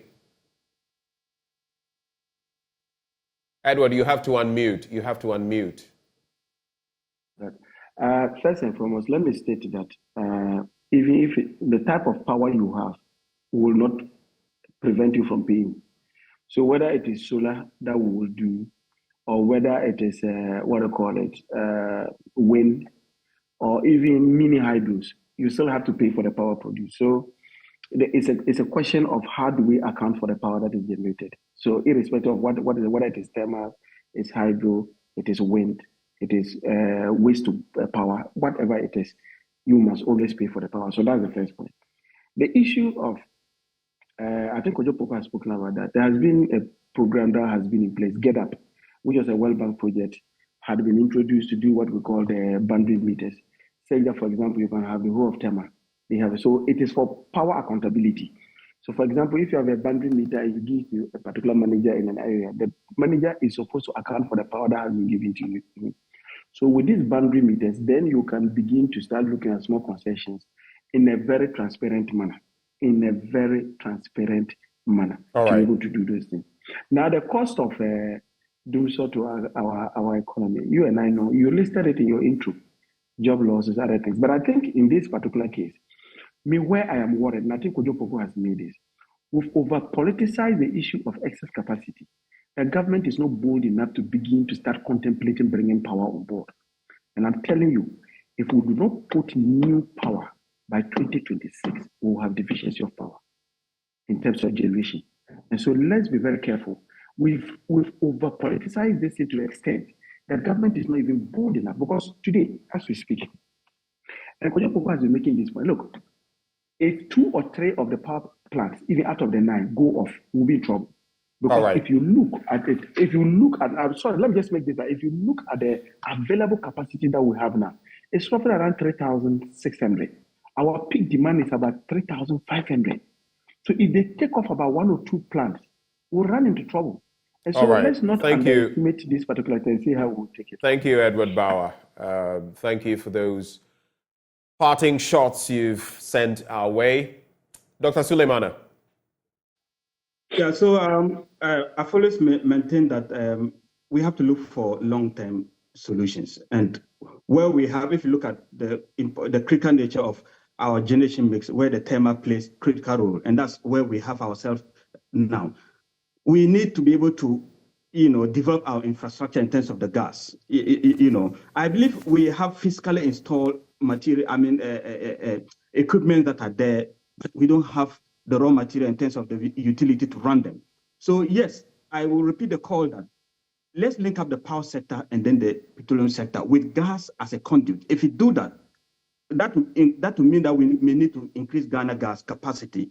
If we do that and we also increase the network of pipings that can lead to east and west, we're going to be very, very competitive. That's the thermal side. Number 2, I fully support the fact that we have to diversify our generation portfolio to encapsulate the renewables. There's a lot of potentials that are involved in renewables. We have a lot of oil and gas where I am. But if you look at the quantum of renewable because of the sunshine that way, especially solar, one person made a comment there. That is beautiful. And what it will do is that it will bring a lot of competitiveness. And we could end up getting, competitive tariffs to the end user. And yes, somebody mentioned that it will ease the pressure. Yes, it's a credible conduit to easing pressure on the grid. That's a fact. Other places we have rooftop solar that are, installed that serve, individual purposes or household purposes. That can be done. And how can it be successful? Let the government create that enabling environment. At the moment, solar is quite expensive. If the government create that enabling environment and then give this private sector to enter into the space of solar, I think it's going to be a good thing. So we have to diversify our portfolio to encapsulate renewables. There's no 2 ways about it. And if we do that and we lessen even our dependency on the thermal, most of these issues will not be there. And finally, the efficiency bit of it, and I support what my brother from IES mentioned. I've always called that when we liberalize the generation, we saw what happened. Let's not entertain any fears that if we liberalize the distribution, it's going to bring any problem. We only need to be efficient. And there are 2 reasons: capital injection and efficiency. And the bane of our problem has been efficiency. So if we liberalize it, get efficiency into the system, you will end up seeing that a lot of we could kill multiple birds with one stone if we become phenomenal efficient. Whilst we take ourselves from unwarranted, and in fact, if we liberalize it, we bring private sector, this unwarranted interference will bring that to the barest possible. Thank you. And for doing so, it's going to be dire if we allow doing so to come back. That's not going to be good. Yeah. Thank you, Dr. Suleimana. Yakubu, if you could make it rather brief for me, I'd be grateful. Mr. Yakubu, it's your turn. If you could just go straight to the point for me. Yes, I said for doing so, we cannot play about it. It's not something that we are willing to gamble as a country. It is dire, the consequences of doing so on this economy. Like I mentioned in my introduction, that the government should even look at it from the perspective of their commitments with the IMF. If we should have a power crisis, would they be able to meet some of the timelines and some of the goals that they have set against themselves in December? So, but on the issue of solar, you would realize that even Ghana, we are even having a wrong conversation from what the global conversation is. The issue of energy transition is what the global energy conversation is about. And we are still talking about thermal plants, and meanwhile, these plants and what have you are classified as contributing to what? Carbon emissions. And so it is about time we even get our priorities to meet with that of the global priorities that will attract the appropriate investment into the country. Because there's abundance of funding in the area of energy transition and renewable energies, solar, and its light, wind, and what have you, are areas government could have looked at. Look at our commitments to our national development contributions. Government indicated they would what? Increase renewable energy by 20% in 2020. In 2030. In 2020, our renewable energy contribution should have reached 10%. So date, we are doing less than 2%. Right? So we are even far away from the reality of the world. And so we have to, about time, go with the international flow. What is happening in the world is energy transition, and Ghana, as a member of the world, should take advantage of it, introduce renewable energy into the generation mix, and definitely, or increase the contribution of renewable energy into the energy mix. And definitely, that would go a long way to help with this conversation of we are scared of. Yeah. Thank you, Mr. Yakubu. Thank you all, gentlemen, for having joined the conversation. Those who joined the conversation this morning, we had energy analyst, also a flag bearer hopeful of the New Patriotic Party, that is Kojo Nsafwa Poku. Also joining the conversation, you just heard him, Adams Yakubu. He is with the Research Policy and Programs Office of the IAS. We also had Dr. Yusuf Suleimana, an energy analyst, and Edward Bauer, member of the Mines and Energy Committee of Parliament. That is where we find ourselves as a country in terms of our energy dynamics. Only time will tell whether from tomorrow we're going to be losing power and what government, the ECG, can do in respect of that situation. Stay with us. We have a lot more coming your way on the AM show. When we return, we are going to be having a conversation with Our Lady of Apostles Girls Senior High School, Ola. There's a lot they have to share with us. Do stay. We'll be right back.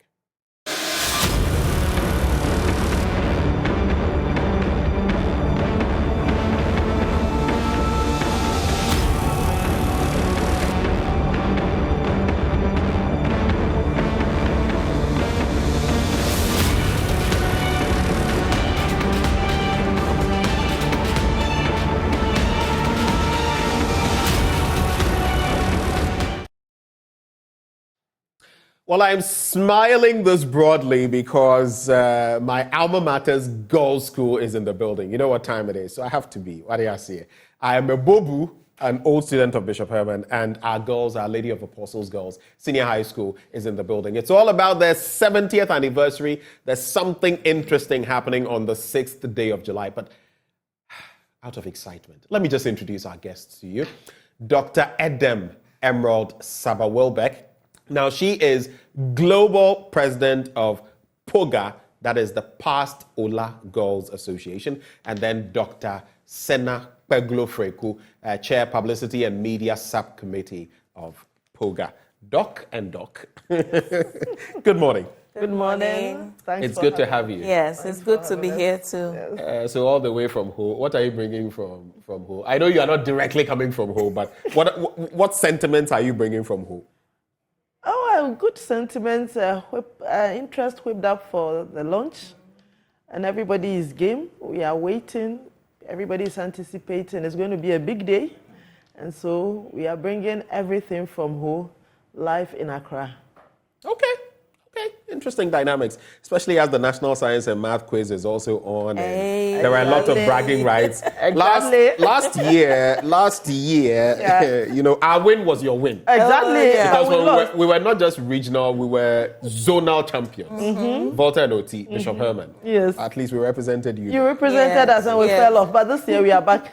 You're back. Yeah, we are back. We are coming back strong. Together we shall rise. But let's talk about your 70th anniversary. 70 years is no mean feat. I'll start with you. Tell us a bit about the theme, what all of this is about, the plan for the 70th anniversary. All right, thank you very much. It's a lot of excitement for all of us, and it stems also out of the theme for which we want to do the anniversary. The theme is 70 years of reminiscing, Catholic education, We also want to focus on stakeholder roles in technology and entrepreneurship. I think that over the years, it's been 70 years of training our young girls in the secondary school. We think that technology is evolving and we don't want to leave our young ones behind. And for that reason, we think that this is the time to inject a lot of technology into the methodology of teaching, and then in the hope of building up their skills as individuals who will be impacting on the society. And for the entrepreneurship bit too, we are all aware of the economic situation day in and day out. It's not working out as during our time we could come out of the institutions after university, there was a job waiting for you. It's no longer the case. I mean, this is obvious. We don't even... Those days are long gone. Long gone. We don't have to belabor that point. So we think that this is the time to bring up young people who have the skills and be innovative and be able to, personal growth, be on their own without having to depend on anybody. So the injection of technology, we hope that technology will drive the entrepreneurship skill building in the institution, and that's why we've put it together. So we want to look at what has been before and what we can do now to ensure that our ladies, when they come out of the education enterprise, are able to be on their feet and strive well and impact on the society that they are in positively. So everywhere they find themselves, every environment, we are hoping that our products from Ola Secondary School, Ola Senior High School, will be able to fend for themselves and not be dependent on anything. So these are the things that have driven the theme for the 70th anniversary celebration. Of course, you're reminiscing 70 years of active service in our educational sector. But let me come to the global president, Dr. Wilbeck. So what are the founding principles, values on which Ola has stood over these last 70 years? How has that accounted for the success of the school? And in that respect, what are you looking forward to in the coming years? Okay, thank you very much. So the founding principle has been on moral education, discipline, and the Catholic values. You attended a Catholic school, and so when we say discipline, it is to the core. We see that as well in MFA Apau. Okay. Yeah. Who is also a product of yes. Exactly. Regiment. And so we don't renege on these values. The moral, the integrity values cuts across. Everybody who went through that school is taught subtly how to be humble in everything, but maintain your integrity, your moral character as you grow the path through career. And that has not stopped. And so the founding fathers have made sure that these values have been maintained and improved. There is still the chaplaincy that takes care of all our needs. We still have the prayers every morning. You have to go for mass. And so these things have not stopped in Ola, and it continues to guide the path of the girls as they go through formation. Let's look now at some of your notable achievements. I think I'll spread this across both of you. Your notable achievements, milestones achieved over the last 70 years, and how it has also ended up shaping students, the alumni of the school. I'll start with you this time. Okay, thank you. You know, the time we entered the university, the time we entered the senior high school, things were a bit more different than now. You can't compare the Ola environment during our time. Things have changed. Things have changed dramatically and for the better. So we can talk of institutional growth in terms of having continuously been listed as an A school. Enrollment figures have shot up seriously. I understand last year it was around, they had to contend with the numbers and eventually took around 1,300. Our time we were just about 400 or 500 in the entire school, but now they have a population of 3,300 plus, it may be more. So this is a remarkable growth from the time we were in there and this time. We also know that there's been some infrastructural development We know that our products are making impact, they are making names for themselves, they are renowned all over the globe, in Ghana as well. The very presence in the NMSQ competition right. is something to be happy about, because it's not common. I mean, a girls' school that is rubbing shoulders with all the other big wigs in the industry. So I think that we have come a long way. We have motivated teachers. The teaching and learning process is going smoothly. We have made some innovative ways of ensuring that our students are able to come out as good products and so on. So these are things that we have achieved, and we are happy about it. Any additional thoughts? Yes, additionally, over the years, we have also built very strong women. So we have a good cadet corps, very vibrant cadets corps now, naval cadets. And when you see the ladies marching, you would enjoy it.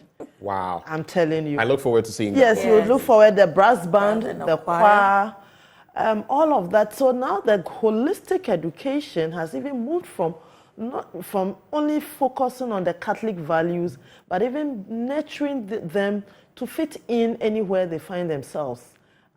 Post-living school. Okay, and that has been, again, most of the national programs, you would find Ola there. Okay, she just mentioned the National Science and Maths Quiz. The national debates. Yes, the national debates. We have always been in there. Last year, they went for a cadet competition. We were among them in Accra. They went for hunger cooking competition. We were among the tops in there.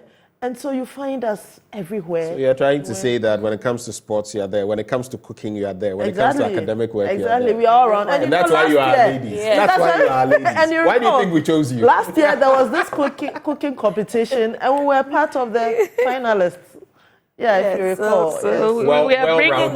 We are bringing up good women, wife materials, intellectuals, 2,000 yards. Academic, every 1,000 yards, 1,000 yards full 1,000 yards. So let's, even as we talk about these, right before we talk about the anniversary celebration launch on the 6th, let's also celebrate some of the luminaries that your school has produced. Yes. And let's also talk about how you've adapted to the changes on the educational terrain. How have you innovated to stay on par or above par? I'll start with you, Dr. Sena. Yes, let me take the how we have stayed afloat.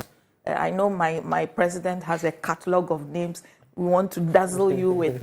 So of course, we are still still a GES institution, so the curriculum remains the same.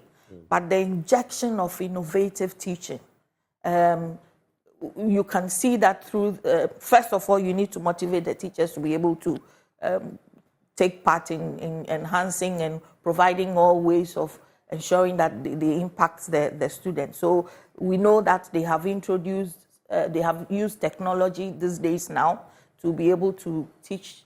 They have, through the infusion of infrastructure, the build-up of infrastructure, especially with technology, and then enhancing the laboratories and so on, now teaching is much more effective.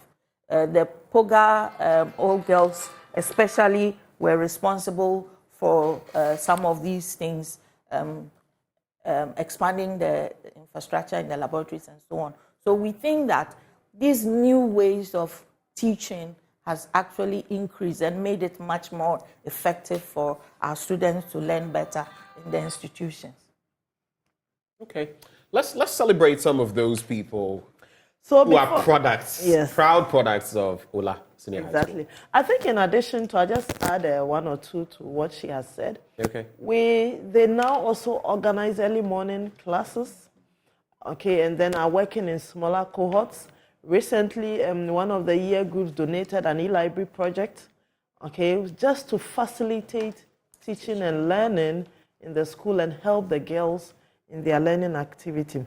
And so that is what we have. With respect to the alumni, the list is endless.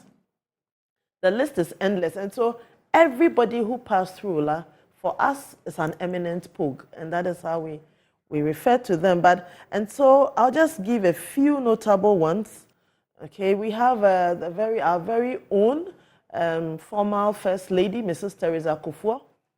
Yes, people I never knew that. I never knew that. Kufuor, yes, joined Ola from the Kita Convent. Oh, exactly. You know, Ola was moved from the Kita Convent in '54 to its present location, and so Mrs. Teresa Kufuor is one of us. We can talk about Her Excellency Honorable Georgina Blay, the current ambassador to Germany. Okay. We can also talk about Her Ladyship, former Justice of the Supreme Court, Justice Agnes Doji, who just retired recently. Yes, she's a product of Ola. Wow. We talk about a High Court judge in Bridget Antonio. We can talk about, if you come to academia, myself, I am there. Dr. Sena is there. Professor Odrigajepo passed through. She was there as well. And when you come to industry, okay, we have our former Director of Education for Volta, Madam Enyona Mamafuga. We have Mrs. Doris Adadevo Ablo, an entrepreneur who owns Villa Awoyo. Join them in Sogakope. In fact, I will invite you there one of these days. She's also a fish farmer and won the best 2019 fish farming in Volta. When it comes to security, we have Group Captain Theodora Gonyo, Sophia Giage. If you come to Parliament, you have Honorable Sophia Akwaku, Honorable Mrs. Benes Helu. Look, we can name it. Eva is the first female Air Marshal. Madam Helu, I know personally. Exactly. Though she lost her contest, but she's still in Parliament. Yes. First female Air Marshal, Felicia Edematipo. Okay. You see, and then let me give you. If we want to continue, yes, let me give you the younger ones who are even coming up stronger. Okay, so this year, in April this year, the valedictorian of University of Winneba, Education, Sarah Mahimfo, is a POG. She had a perfect score of 4.0. Wow. She was the valedictorian. Wow. Last year, we had Abigail Yaira Asafo from Ashesi, who also is doing marvelously well, a Milton Fellow, a Kufuor, also scholar.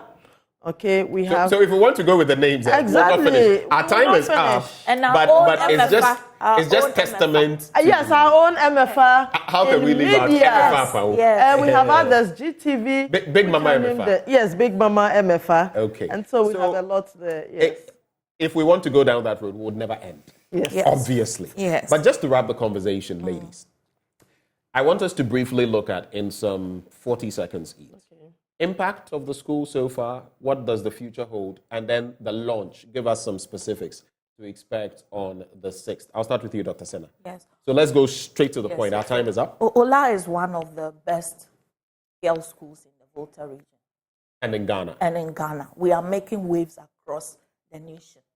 And our products, you see, when you go into a corner and there's an Ola girl there, you don't hear them talk, but you see what their achievement, what they are doing, what they are producing. Thank you very much. Thank you very much. So, you know, that is the impact. I don't have to go on and on about it. Right. You find somebody in a corner doing some distinguished work, you check, it will probably be an Ola. What does the future hold? Ola is going to be bigger than before. You can see that there is a big interest now, especially from the past girls. All right. I think it didn't used to be the case, but there's a vibrant leadership now that are willing to go all out, look for funding, expand infrastructure, motivate our teachers, mentor the girls. All right. Let's look at the launch. Yes. The launch. Yes. So the launch is happening live on Thursday, 6th July at 10 a.m. at Christ the King Hall. And we are inviting everybody. It's going to be a beautiful day. Our very own Dr. Letitia Pia of National Population Council is going to be chair. She's also a POG. We have Her Ladyship Justice Agnes Doji, formerly of the Supreme Court, she's also there. And then we have Dr. Daniel Macaulay, who will be the guest of honor. Okay. And so that will be a beautiful day. So we are inviting everybody, including yourself. Yes, you're a Bopu, so you should be there. Yes. I'll tell you something after this is done. Yes. Do you still remember your school's anthem? Yes. Yes, we do. Yes. I will Sing that. sing it Let's gradually. yes, I will do that. Don't worry. I'll sing it for you. Okay, so we'll do 20 seconds. It's been a long time. I need to look at we the have words. to go. Are you ready? Yes, I'm ready. 3, 2, 1, go. Hail, Queen of Apostles, so Mary, we hail thee. Queen and Mother of us, thou art. And we prostrate disappointed as they rise from our land. Where they reign beyond the sky, turn towards the high merciful eyes. Watch all thy children, a queen and a mother. We to thy service our lives are sworn. Think of us, speak for us, work with us, plead for us. Queen of apostles, dear star of them all. And that is Saba Wilbert, Global President POGA, Dr. Sena Kpeglo-Freku, Chair Publicity and Media Subcommittee, POGA. I sprang that on them. I'm a bad boy. I did that. Thank you for watching the AM show. Joy News Desk up next. Do stay.